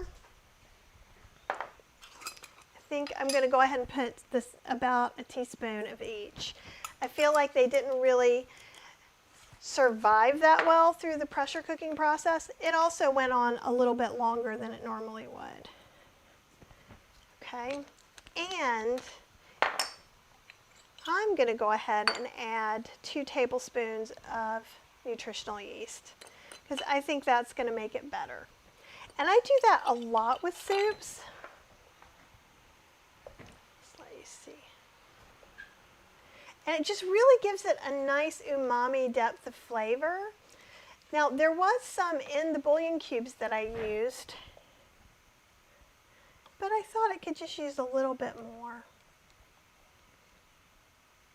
Just trying to make sure I get everything kind of mixed around well. Okay, and I'm going to try it, and then Cheryl's going to try it if I decide it is ready.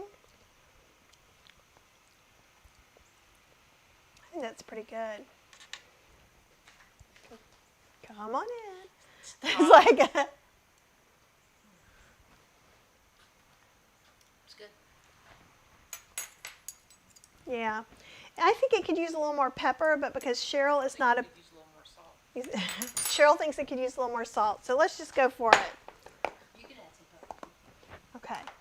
You're not going to be sad if I add some pepper? Well, it's like don't put nice chunks of it in there. Do you see why I say the things I say? Okay. Okay, I'll put maybe 1/8 of a teaspoon in there.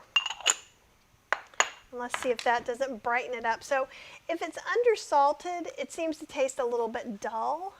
And as you salt a little bit more and a little bit more, you're gonna see kind of a lower and a higher kind of come together. It's gonna really kind of solidify the flavor profile. And the same thing with a salt substitute, by the way. So that's what we're really looking to do with that salt substitute too, is to kind of make a middle ground. Yeah. It's a big difference for a little bit of stuff. It's good. Like, it's amazing how much difference it is. Okay. And this guy has handles. So we may not like some things about the top, but we do like the handles. Okay. I wondered why I had those dips. Yep. And Cheryl, you can make that one go away. Cheryl's making these things go away. I'm going to take the immersion blender away too.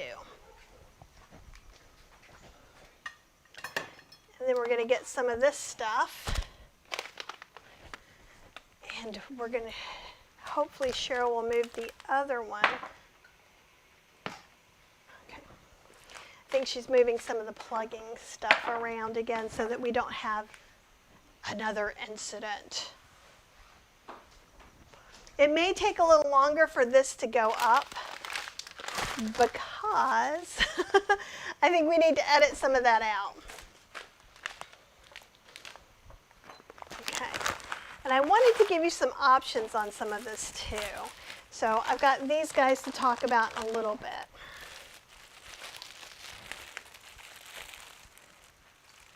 And Joanne says she's found that some creamy soups always need a little bit more salt, especially if you make your own milks.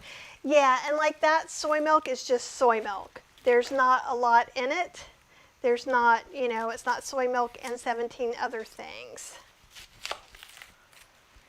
I'm just cutting the bottom of this off. As Cheryl is, and that is one of the Instant Pots being gone.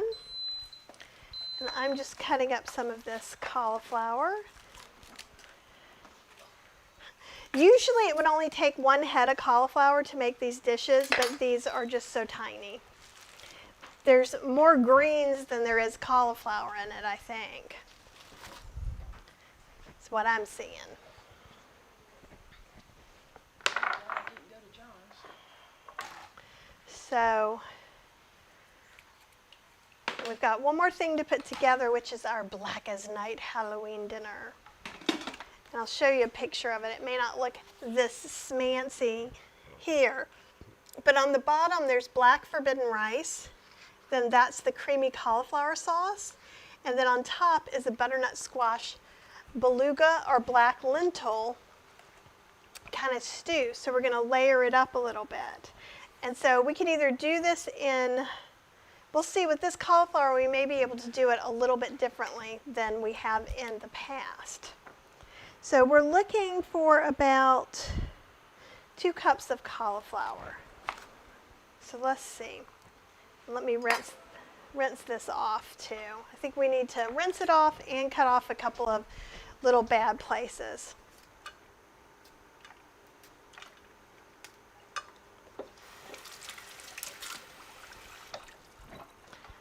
And here's a measuring cup, so we'll know exactly how much we got. And I'm still just going to cut it into bigger pieces.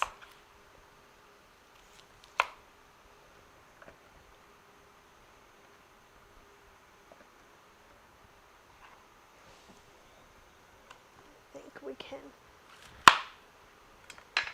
use this too. Actually, I have a couple of little places to get off of this one. The other one was super white and didn't have any little pieces I felt the need to cut off. But the longer it's around, the more little pieces you'll have to cut off. So that does happen sometimes. Okay. And then we'll just, I don't think we're going to be using, yeah, I'm not doing any more garlic, so I'll just move that over there. And I'll let you, I realized I am blocking you guys from seeing anything I am doing. So many apologies for that.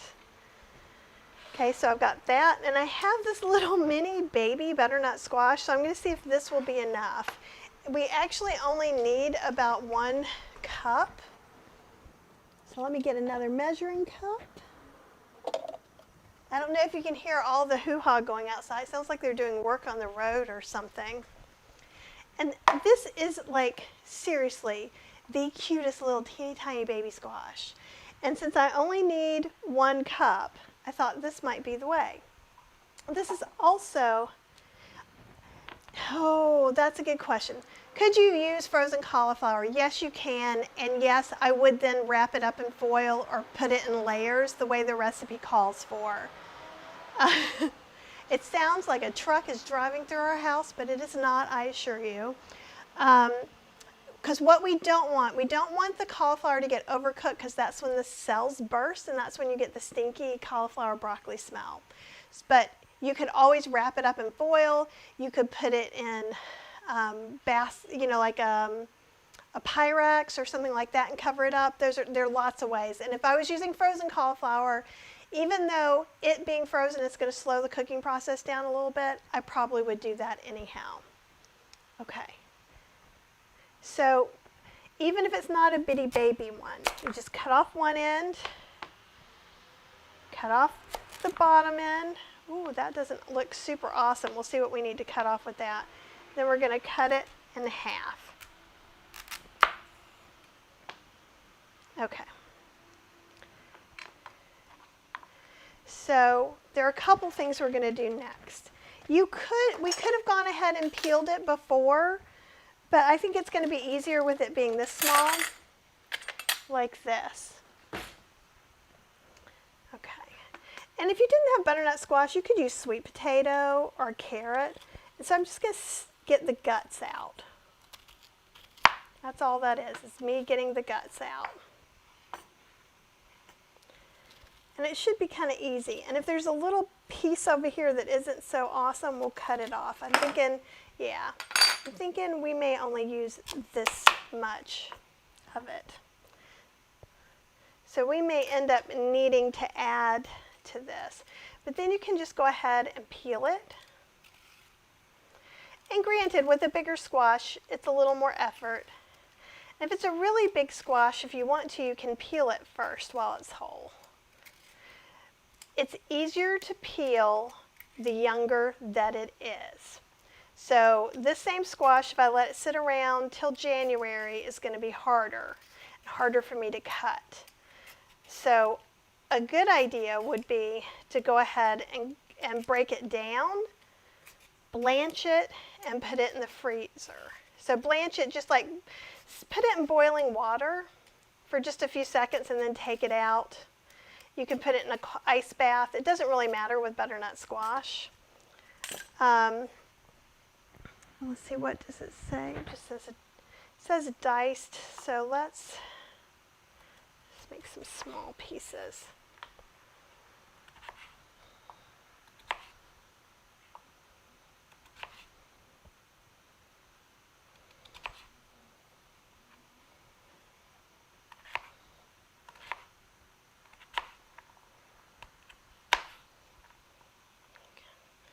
Actually, it may be closer to a cup than I think. Yep, because that's almost half a cup. So with this one we might be lucky. So I'm going to cut this and so that this is real stable, and I'm going to cut this into a few other pieces.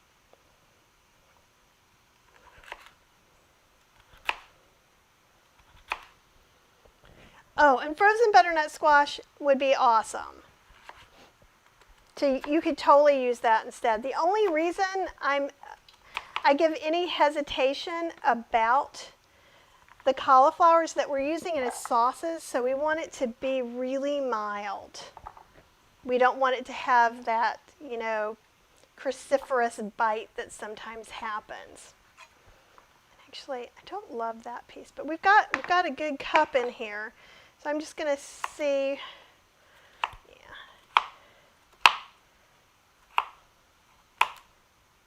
where I feel like cutting this. So sometimes when it's the part that you've taken the seeds out of, you have to be a little creative. Since we're cutting this so terribly small, it's really easy.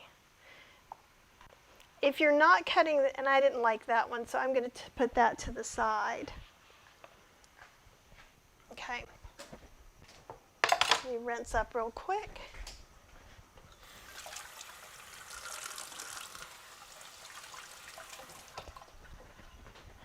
Okay,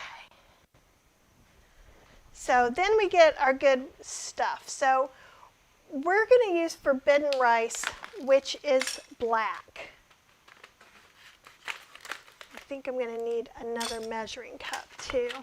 So it doesn't get soft. It keeps its shape a lot, this rice. Let me see if I can do it this way. And so it's really awesome for Halloween. And let's see, we're going to use how much of it? We're going to use a cup. That's what I thought. I want to let you see it from above because it's so pretty. Okay, so there's that. You can kind of see in here. And it actually is a whole grain rice. And it's got lots of great antioxidants because it is a darker rice, which is really cool. And you could use, and we'll talk, actually when it starts cooking, I've got some things to the side that you could use if you can't find forbidden rice. And I'm using Rancho Gordo black caviar lentils because those are the ones in my cabinet. But you can find, they're called beluga lentils. Sometimes they have them at Costco. Sometimes they'll even have forbidden rice at Costco. But I haven't been in a while. If you guys have been, tell me if you've seen it. We're going to do 3/4 of a cup of beluga lentils. And they're so tiny there. The reason they call them beluga is because they're so tiny it's almost like caviar. So see them next to the rice? It's smaller than the rice. They're just little itty bitty bitty yummy guys. Okay. So in the past, I've done this a little bit differently, so we're going to see how I choose to do it today. If you're using the stainless steel things, you have to be a little bit careful of how it goes. But let me see if I've got my tall, that's my short guy, here's my tall guy. So I have a tall thing that makes things a little bit easier. So we're going to try that. And we'll get some foil out too. Okay. And then I know I'm going to have to get some water and different things. So pull this over here, and then we'll look at the first layer. So the first layer we're going to do is the one that's going to cook in the very, very bottom. And we're going to do 1.5 cups of water. And that's almost what we have in here. So let me just pour a little bit of this out. Yeah, 1.5 cups of water. Okay. And then we're going to put the forbidden rice. And we're going to put a bouillon cube in there, another bouillon cube. It's about time for me to make some more bouillon cubes too. But see why I like having them like this? It's just so, so easy. All right. Then the lentil, let's go ahead and mix this up a little bit too.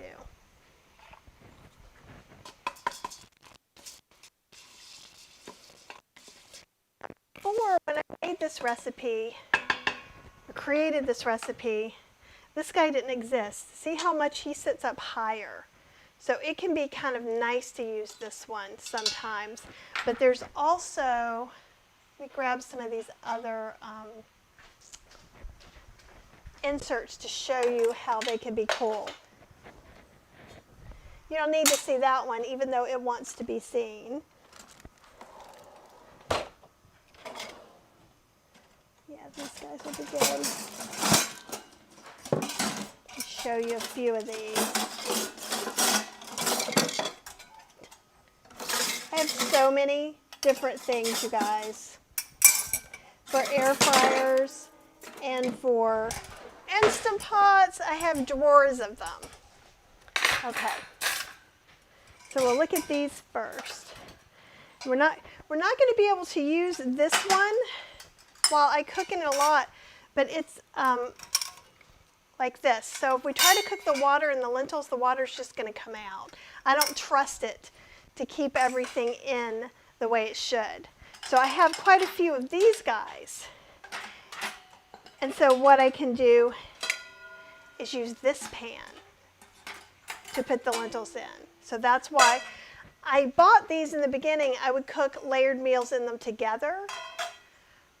But it's almost like cooking a pot and a pot and a pot. So basically these things cook at the same time. So this way we can have a longer cooking item at the bottom, which is our forbidden rice or our whole grain rice. But like, and I don't think this one fits in the, oh, this one does fit in here. I'll show you this. This is like a big one for the 8-quart. It's actually for a air fryer. This is what normally comes with it, right? And that would probably work. So that with this amount of rice, it's probably going to work. Sometimes the rice will come up in here. You just have to make sure to clean it and be okay with that. That's all. Like these also can come with, this will fit in a 8-quart, but it won't fit in a 6-quart. So you've got lots of choices. The reason I'm not going to use the thing that holds those stainless steel guys together is because it's going to sit right down on the bottom, and that means that rice is going to get gunked up on everything. Okay, so just so you know kind of why I'm making the choices that I'm making. Okay, so I think, actually let's use the little one and let's just see what happens. Let's see how gunked up it gets. Okay, So I'm going to put this in here and it's going to fit really good. Now it could be hard to take out. So let's see if Cheryl left me any of my, these guys. So these are awesome. So what I'm going to do is I'm going to put it on here, and I'm using it really just to get it out later, because it's going to be hot, and it's going to, what we can do is just have it like this, then I can take something and pull it up, and it makes it a lot easier on me. They come in different sizes, and I'll make sure to put all of this layered stuff in. I don't think I put that on our board for today. Okay, so let's see if I can get this over enough that you can see what I'm doing. So with the next layer, I'm going to put another 1.5 cups of water that I need to go get.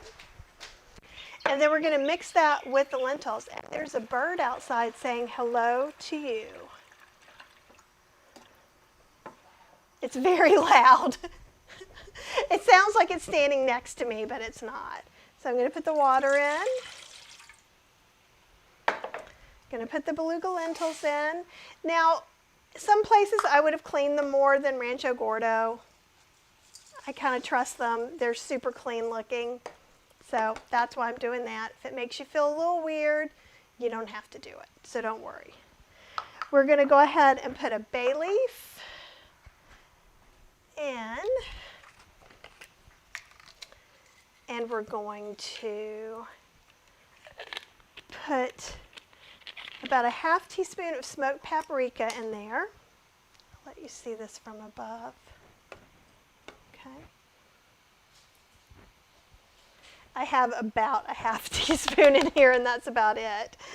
And then we're going to put in some ground rosemary. And so again, we're using lots of fall-ish flavors with this. Smoky. We're going to use about 1/8 teaspoon because this really makes about enough for 2 people. And we're going to put our butternut squash in there that we just cut up.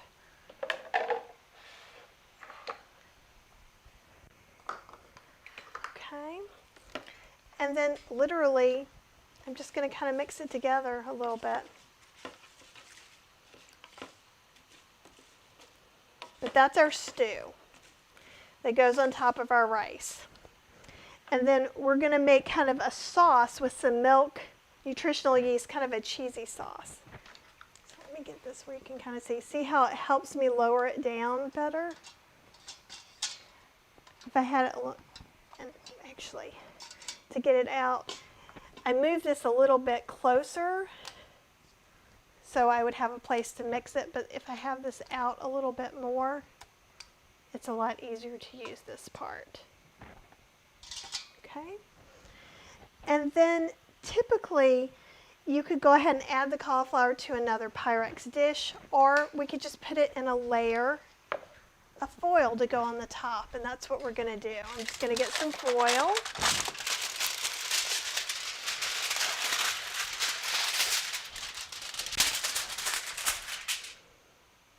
And I'm just going to put these larger pieces. So the larger pieces also make it cook a little slower. And I don't really, because I did large pieces, I just want it to go about here. And I'm okay even if it just kind of sits open a little bit. Because the taller it is to the top, the slower it's going to cook too. Yeah, accessories for your Instant Pot is kind of a game changer on what you can do. And this one is going to cook for 20 minutes. Let's get this guy going.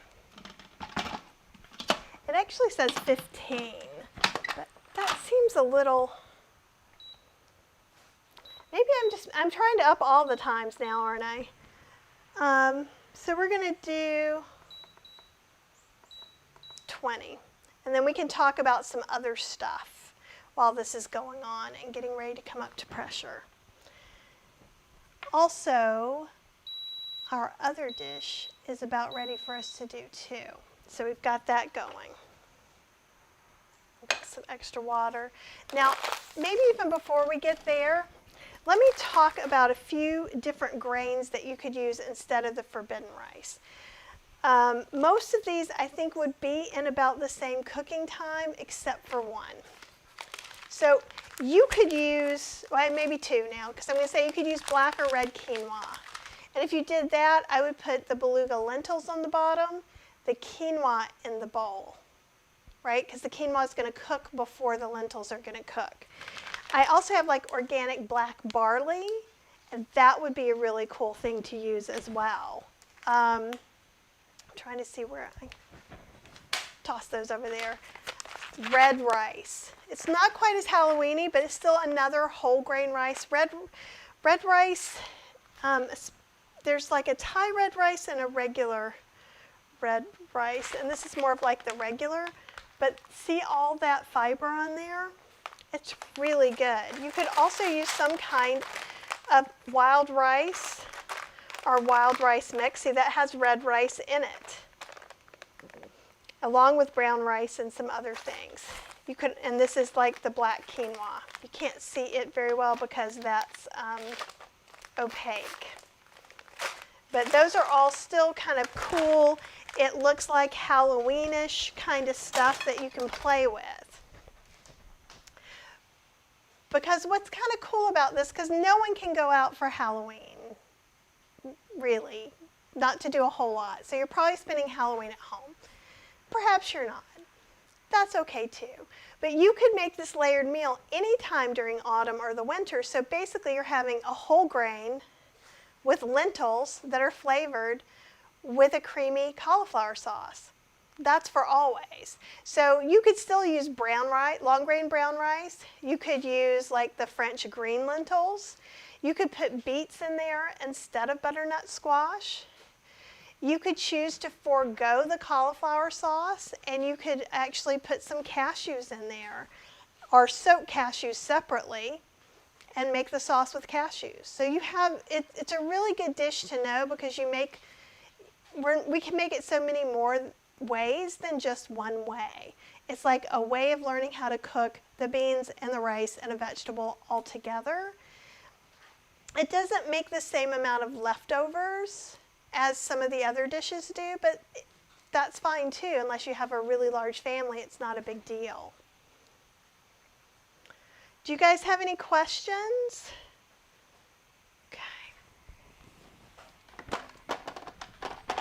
And this has even already come down from pressure, so we're not even going to bother to show you that. So let's take a look. Okay. And this is going to be our first sauce making expedition. We're going to make two different sauces. Let me let you see this. So this is our stroganoff. Flip back to it. Okay. And so what I'm going to do is get some tongs, and I'm going to put the cauliflower in the blender. And Jackie says, Halloween equals scary movies, my favorite. I don't mind staying home at Halloween. Well, I think Halloween is awesome. And Jackie, I hope you can join me in Harry Potter Halloween class too. But if not, who knows? I might, depending on what we end up doing, I might show up online after. So I'm just going to try and get, I'm okay if some of it stays in there because I was lazy and didn't want to put it in foil. And you got to remember, the sauce that I'm making is going to go right back in here. It's not like the one we're making for the layered dinner. So I don't care that there's paprika on here now because it's going to come back in here. Just want to get all the little baby pieces out that I can.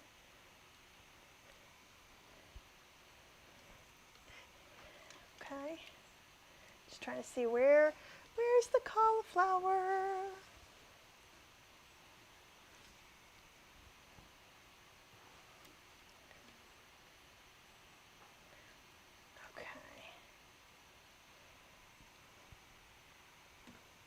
And I'm also I got a little nervous about the amount of water, so I'm going to actually put it on saute. So I'm going to go to cancel, put it on saute, and I'm going to saute it on high for a little bit to get rid of a little bit of that liquid while we're working on our sauce.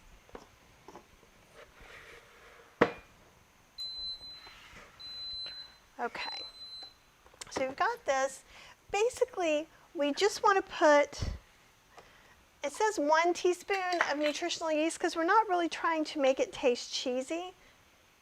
We're just wanting it to taste maybe sour creamy a little bit. We're going to put a little extra dill in here. Here we go. Cooking 4 dishes at the same time does require some extra organization that my brain doesn't always have. And we'll do salt and pepper to taste. So I'm going to start with 1/2 teaspoon of salt and 1/4 teaspoon of pepper.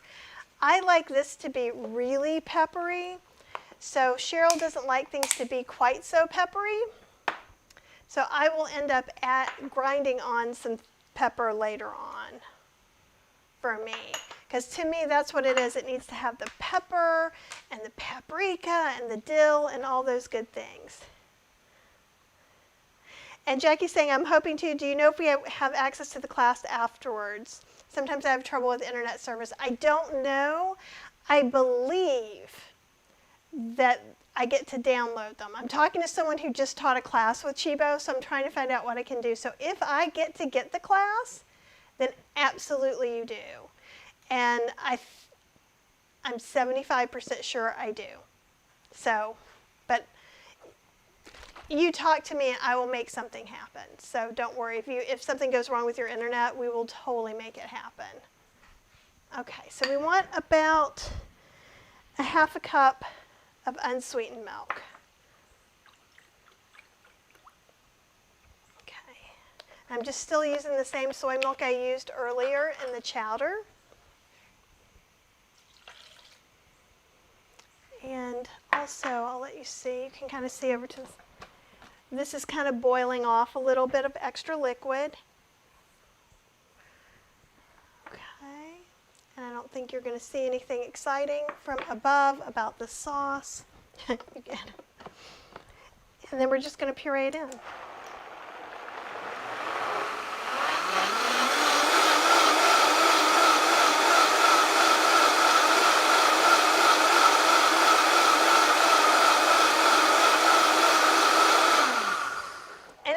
Like, isn't that enough? I like to make it really creamy. I want people to not go, oh, there's cauliflower there.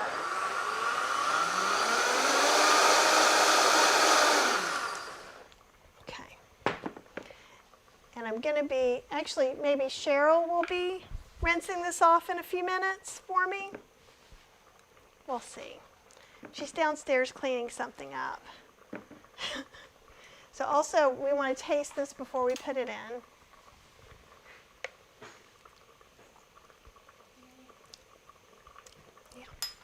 It's good. Not quite this second, but as soon as I scrape this in, it'd be awesome if you could wash this off. Okay, so let's look in here again into our mushrooms.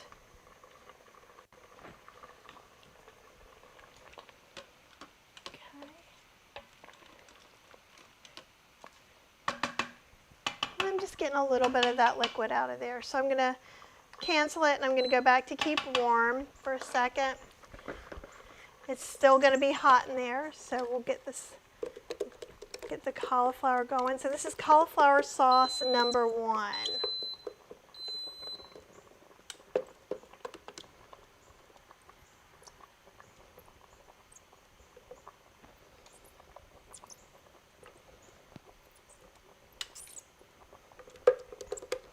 And I want to try and get as much of this out of here. This is not my favorite spatula. This is supposed to be everybody's favorite spatula, but it is not my favorite. But sometimes it's just the spatula you have.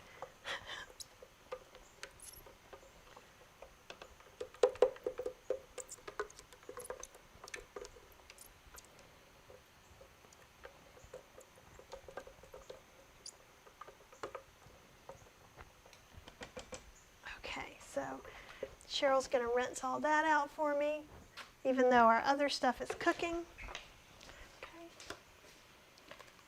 Okay. And see, you'd never know that was cauliflower, would you? Now, you could make it richer. So you could totally have a richer stroganoff by now either adding a little bit of vegan sour cream or some vegan cashew cream. There's nothing wrong with doing that. Or you could have just done that to begin with. You could have not cooked the cauliflower at all. But one of the things I've noticed is people are really digging cauliflower and cauliflower sauces. Yeah. And you don't taste the cauliflower hardly at all. And this right now, I don't have any salt in here. There's plenty of pepper in the sauce, so I don't need to add any more pepper. But I do feel like I need to add some more salt. And again, if you're not eating salt, you can use your favorite salt substitute, or I would add granulated garlic, granulated onion, and a little bit of ground celery seed powder instead. And I think I may go ahead and adjust up. Let's see.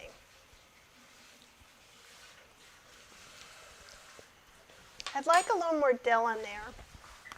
So I'm going to put about a half a teaspoon of dill. And another thing you can do too to make it tangier, like the sour cream version would be tangy, is that you could add a little bit of lemon juice or apple cider vinegar.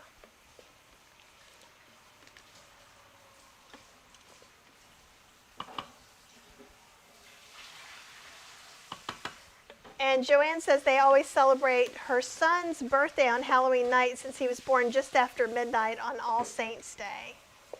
But this is just a great thing. Now, if you follow my recipe exactly as it is, yours is going to be a little thicker than this one is too. Because I was like, ooh. But you know what else this could be? You could make something like this and serve it as mushroom soup too.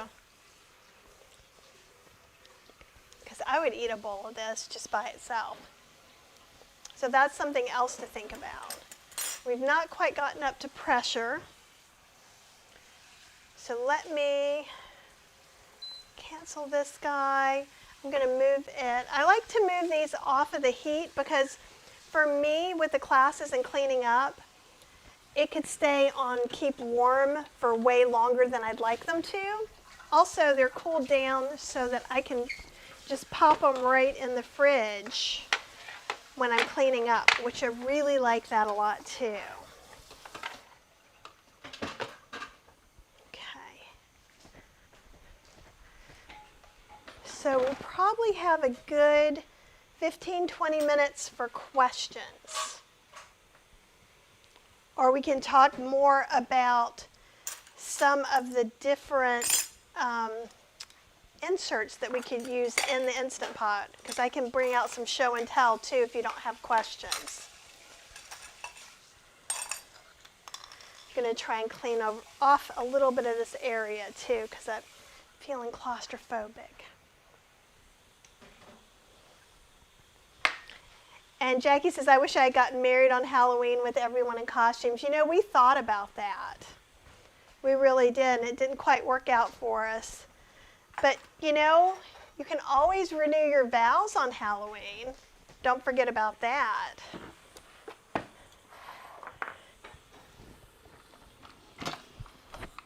Come on. Sometimes you can... Nope. The milky one is a little harder to get to. There we go. Yes. Okay. So I'm going to bring out some things to show you. Because I have all kinds of things. So many things. This isn't even all the things, you guys. Actually, this one's over there. And we'll talk about some of these different things you can use in your Instant Pot, maybe why you would use some of them, maybe why I'm not using some of the other ones I'm showing you.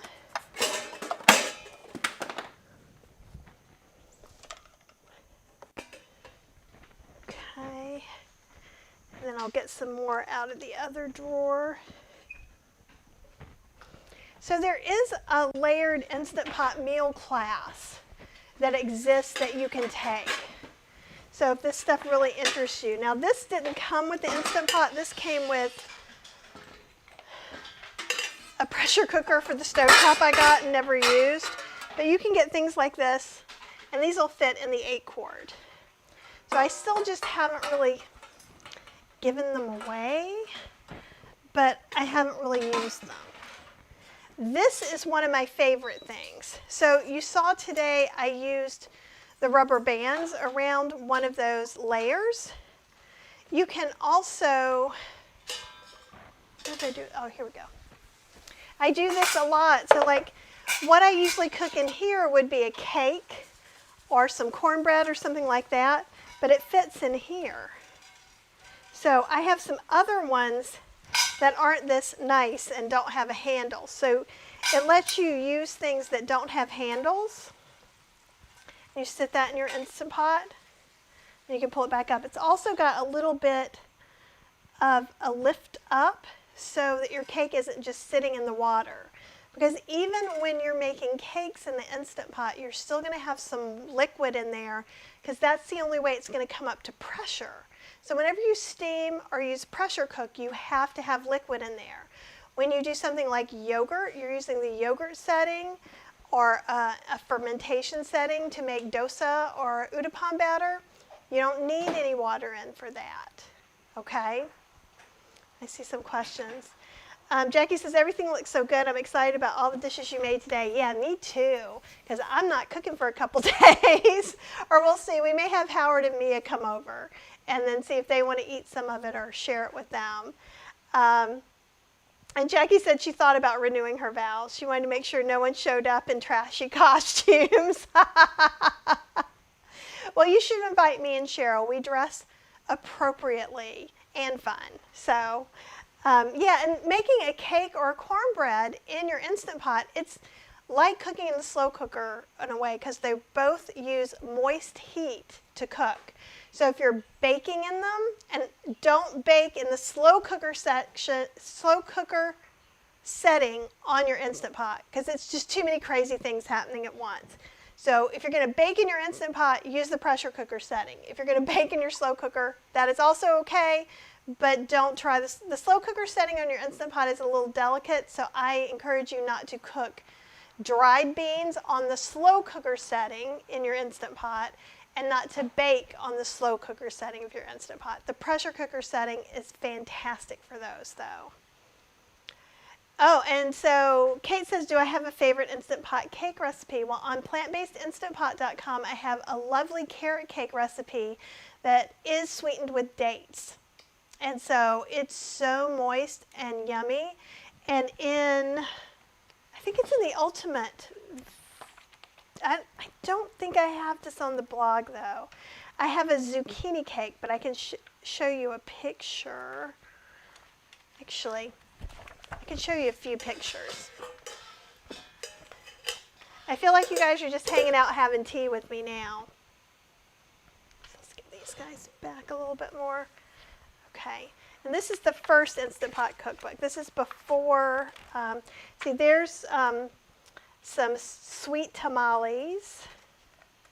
So I also have this holiday orange spice cake, and I am not sure if this is on the blog or not either.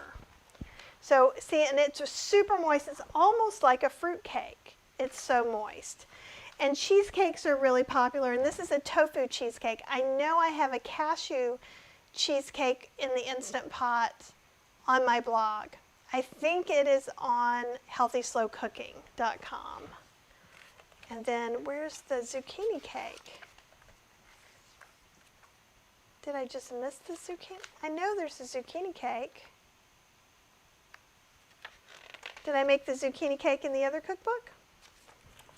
Let's find out.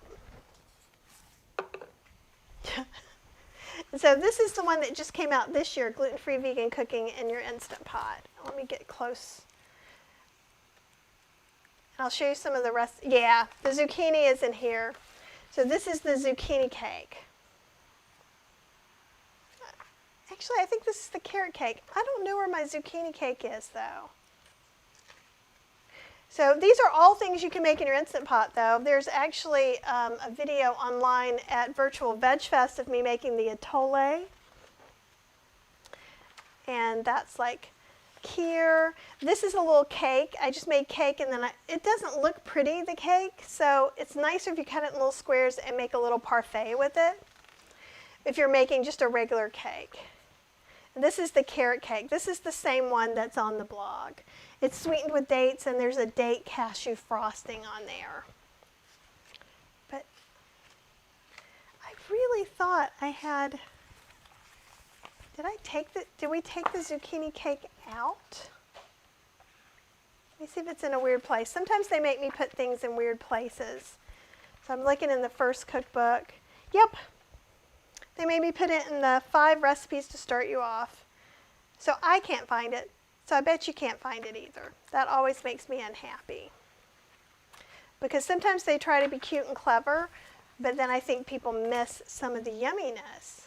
So this is it. It's a zucchini spelt snack cake. So you can kind of see the cake back here, and it's not bad. It's just not a thing of beauty. That was the same thing with the little blueberry cake that I made on the other one. So I just cut those up in squares and did like coconut whipped cream. This one has a decadent lemon icing, and it has like powdered sugar and coconut oil and lemon juice. So I mean, it's not whole food plant-based as far as it's not healthy. The cake itself really isn't that bad for you. So those are a couple of things. Oh, and Jackie's saying, I wish we could all show up to our house for Harry Potter Halloween. I know. Me too. I would very much like that. But I don't think we're having our Halloween party this year at all because, of course, we're not. And those of you watching this in future years, be glad that you are in future years. This is the year 2020 of the pandemic. But I think we're still trying to decide what to do. I think now that I'm teaching a class on Halloween, though, it makes me feel a little bit better, happier. And maybe we'll do something. Maybe I'll go live after and we can hang out, everybody. I'm just not sure what I'm going to feel like. I know I'm going to be decked out in Harry Potter garb. There are going to be house flags behind me. We've been planning lots of decorations. So for the plant-based Halloween class, which is October 23rd, a Friday, at 5 p.m. Eastern Standard Time, I'm dressing up for it too, and we'll have things, and hopefully it'll be starting to get dark. Or it'll be dark like it is today. That could also happen. Oh yeah, a dollop of yogurt would be awesome on that. Oh, that's sweet, Kate. Kate's saying, so many delicious recipes. I need to pick up your cookbooks. I know that the gluten-free vegan cooking in your Instant Pot, which is no scarier than any of my other books, you can, and in the beginning I tell you how you can sub wheat flour if you're not gluten-free. So don't be scared of it if you're not gluten-free. You can pick that up at virtualvegfest.com, and it gets some money to the VegFest people, and I can even sign it for you. And we can send it within the United States and talk about sending it elsewhere. It just will cost more. We literally just pass on the cost to us of the extra shipping to you, is all we'll do. We've got 12 minutes. What do you want to talk about? Okay, I can get back to over here. Do you want to talk about something else? Should we talk about more things we can eat at Halloween? Okay, so sometimes you can get little lids.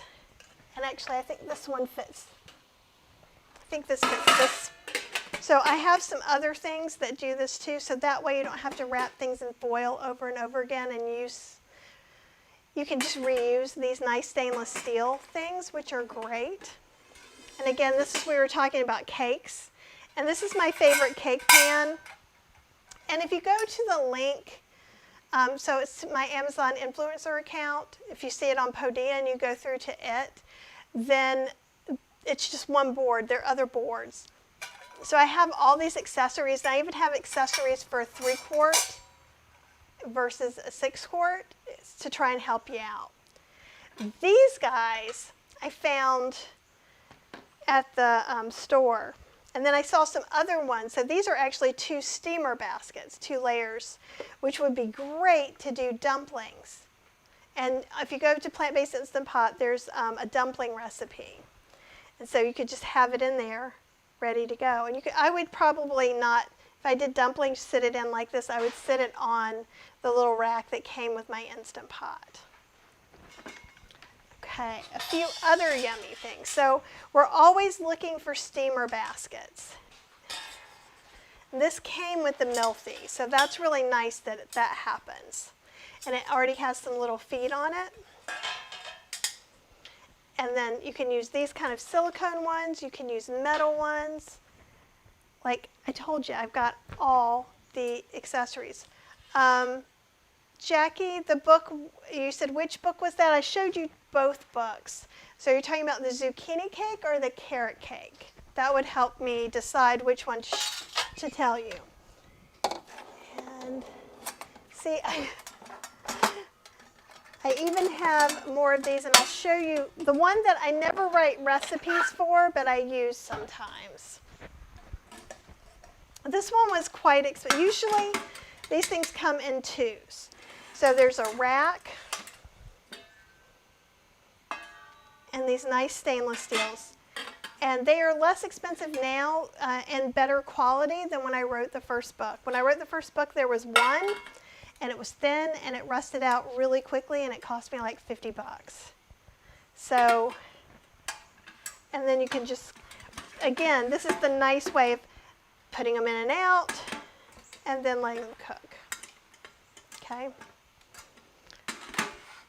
And this is one that's a little different. It's 3. And I've only seen one available 3 in a 3 so far. Let's see what questions I missed. Yes, I can, Jackie. I would be happy to. And it really is virtual, VEGFEST.com. And if you just look up my name, if I'm not in the front, you go to the store. And I have 4 or 5 different cookbooks. They're the ones that I still have in the house. So I literally get the order. I can sign anything you want me to sign to it, and then we just ship it off to you. Yeah, the silicone ones are cool, and I had not seen them before, so I was very interested. Now, I did see another one that was exactly the same, but the bottom did not have, wasn't a steamer. The bottom was solid. Then there was a steamer on top. So that's really good, like to make rice or beans on the bottom and then do something like steamed vegetables on the top. But even when you cook something like this, so it's not like, this is going to cook slightly faster than whatever's in this. Slightly faster.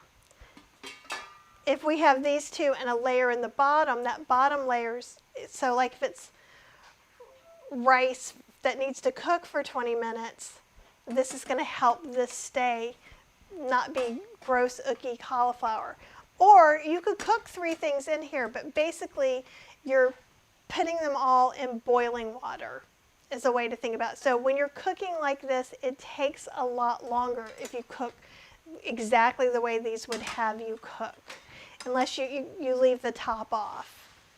And then at that point, they're going to cook about the same time, depending on what your layers are. So, but typically I like to have on the bottom, inside the stainless steel insert of the Instant Pot, is where I'm going to put beans or rice. Then above it, I'm going to put something open, unless it's very delicate, like broccoli, asparagus, cauliflower. Cauliflower goes either way, but depending on how picky your cauliflower eaters are, is how that would go. And both book titles. So there's the Ultimate Vegan Cookbook for Your Instant Pot, which I wrote several years ago, I think 4 years ago, back when there was only a 6-quart Instant Pot. So I always get all this, why don't you have all the sizes? Because they didn't exist then. The new book is Gluten-free vegan cooking in your Instant Pot. And I'll show you both books again. And you don't have to order through Virtual Veg Fest. You can get these on Amazon or order from your local bookstore too. So, and I'll put them down here too so you can see. We have about 6 more minutes of cooking, then we can start releasing some of that pressure.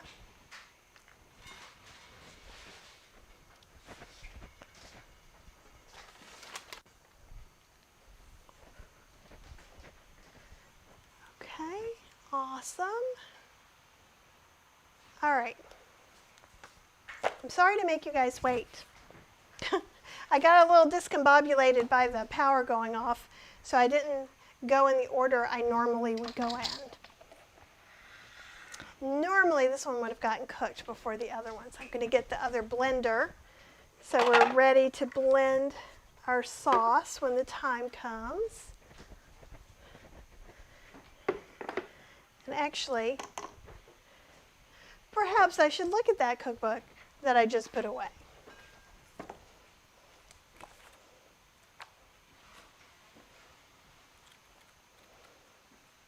And I managed to knock out all of my bookmarks. So now's a good time for questions, those of you who are watching live especially. What size Instant Pots do you guys have? And do you have Instant Pots or do you have Instant Pot, Milthy, another brand? That could also be interesting to know. 82. Okay. So we're just going to put a scant 1/4 cup of non-dairy milk in here.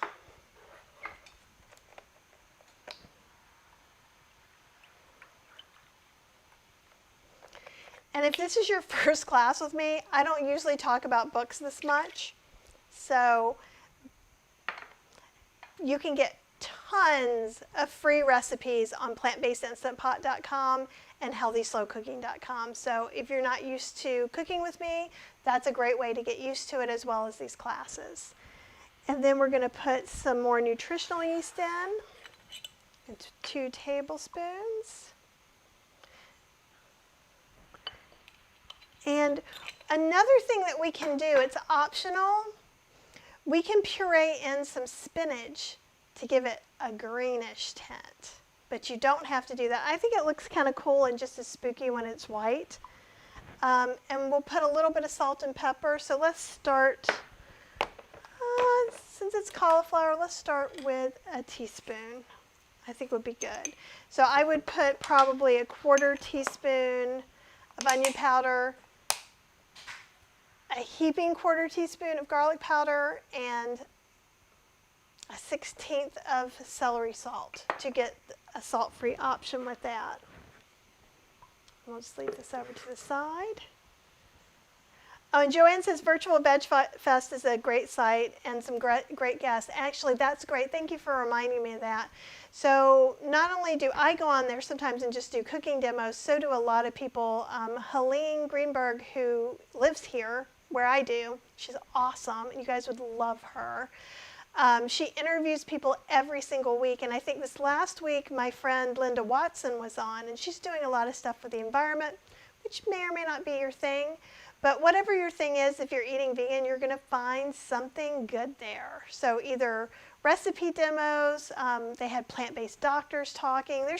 You just never know, and every week it's something awesome. Howard Jacobson was talking last week because he has a coaching program, like a health coaching program that he does.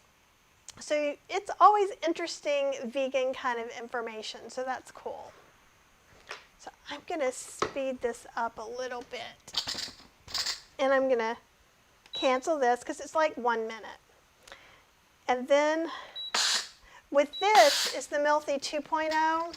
So I have to do the pressure release a little different. But do you see how thicker the droplets are than they were in that Duo Evo Plus?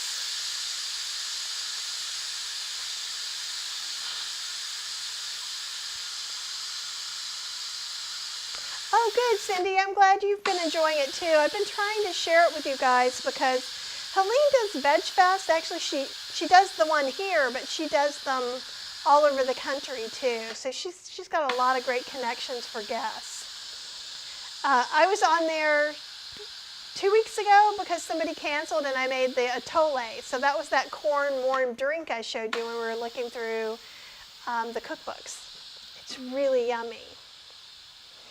This smells really good. It smells really good.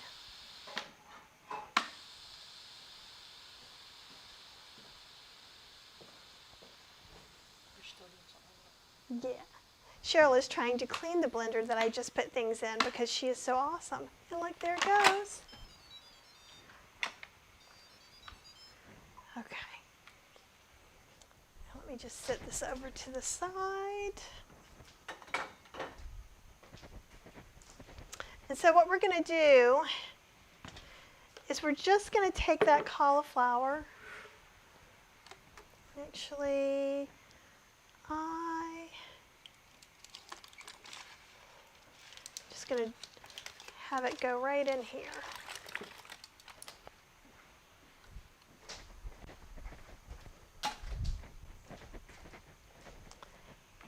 And you can see the lentils in here. Right? It's made kind of this nice little stew. You could have put carrots in here. And we'll season these separate as well. Ooh, that butternut squash tastes good though.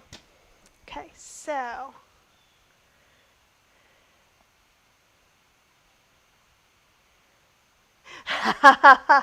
Joanne says she's got an Instant Pot, 2 Instant Pot 3 quarts, 3 6 quarts, an 8 quart, 2 Milthy 6 quarts, and an 8 quart. So you have 1, 2, 3, 4, 5, 6, 7, 8. You have 9? You have more than I do right now. I gave a couple away. Because when I'm doing a cookbook, I have to have a lot. And then as soon as I gave some away, 2 broke. But then 2 Milthys magically appeared in my life, so it kind of worked out. So I have right now 3 6 quarts. I've got 2 Milthy 6 quarts, the new Instant Pot 6 quart, I have the Instant Pot 8 quart, and then I have the 3 quart. And that's why I was like, let me show the other one because the 3 quart I'm ready to retire a little bit. And then Cindy says, okie dokie, Joanne, we all just need to come to your house and have an in-person cooking class. That would be awesome. I'm in. Let's make 9 things at once. Joanne, can your husband be the Cheryl if we all come down there? And who's making us like keeping our tea full? So the cauliflower in this, much like the cauliflower and the other, is making our sauce.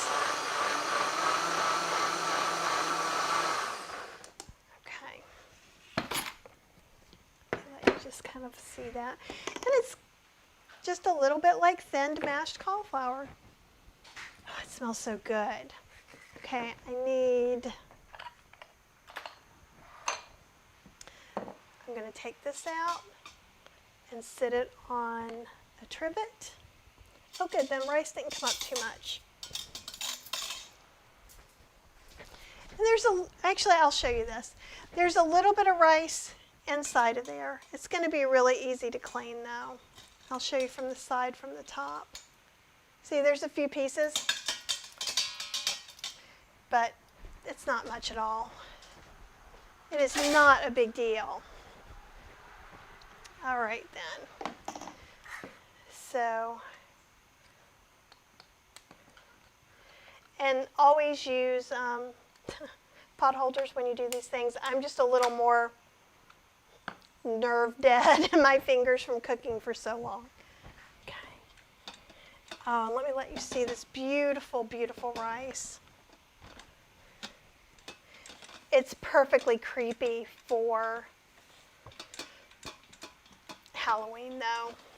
And I actually I have on the site on Healthy Slow Cooking, I have, that's great. And this rice is chewy. So just know it's never going to get mushy like some of the other rices do. this is never going to be a super sticky rice. And I'll show you how I will serve this.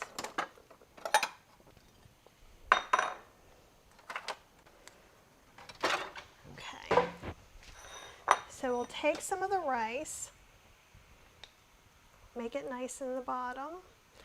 And what I suggest is to try and make sure that it's coming all the way to the edges. You don't have to put it in a bowl like this. You could put it on a plate. But you want, when you serve it, for someone to see this part. And a lot of times when I'm food styling for a cookbook, that's something you do a lot. So sometimes the outer layer is a little more, if I'm eating it, you know, you want it to be a little more on point. I am not salting this rice or anything because everything is going to be flavorful on top of it. But let's talk about the lentils. And it's just a nice lentil stew. So let's taste this.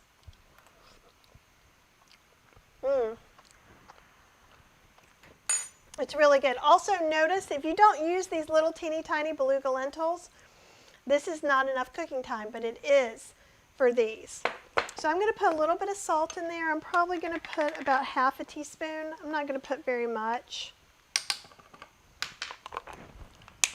I can definitely taste the rosemary. If there is any smoked paprika left in here, I'm going to kind of go in here and get some of that out. I'm going to add a little more because I like things a little smokier. I could have also used some liquid smoke if I was all out of my smoked paprika. Okay. So I'm just going to stir that in there.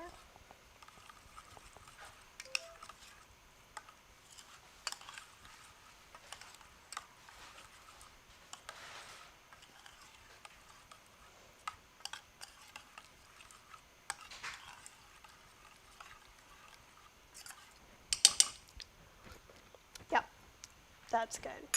Okay, so the next thing I'm going to do is actually, let me make sure I'm doing this where you guys can see it. So I'm just going to go ahead and put some of this cauliflower here.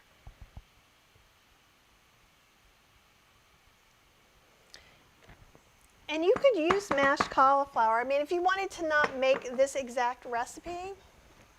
So then what I want to do is I want to make sure we're keeping some of this black, right? So it's like a little black outline. Because that helps this look creepier. Creepier or more Halloween-y. And like I said, this could be brown rice.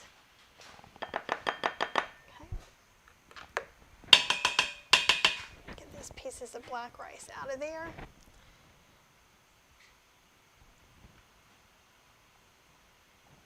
Oop, I still managed to cauliflower it, didn't I? So we'll cover that up a little bit. And then you could put a couple more pieces of butternut squash around. And you could sprinkle it with some parsley, which I think I have some. Or you could just put a little bit of parsley on it. So I've got some parsley here. Trying to see if I have yeah, I could just put a little guy. And actually I'm looking at it from a different point of view, and yeah, could be spread out a little bit more. That looks a little bit better. And then have like a nice parsley leaf. So that looks super fancy. And it's not, right? Isn't that crazy? So let's see. I'm going to see if I can at least get this where you can see it a little bit. There you go. Yeah, I got it. So there you go. And that's a really nice little meal. Now obviously I made it bitty. So you probably could get 4 servings out of this, 4 normal servings or 4 kind of appetizer servings like this.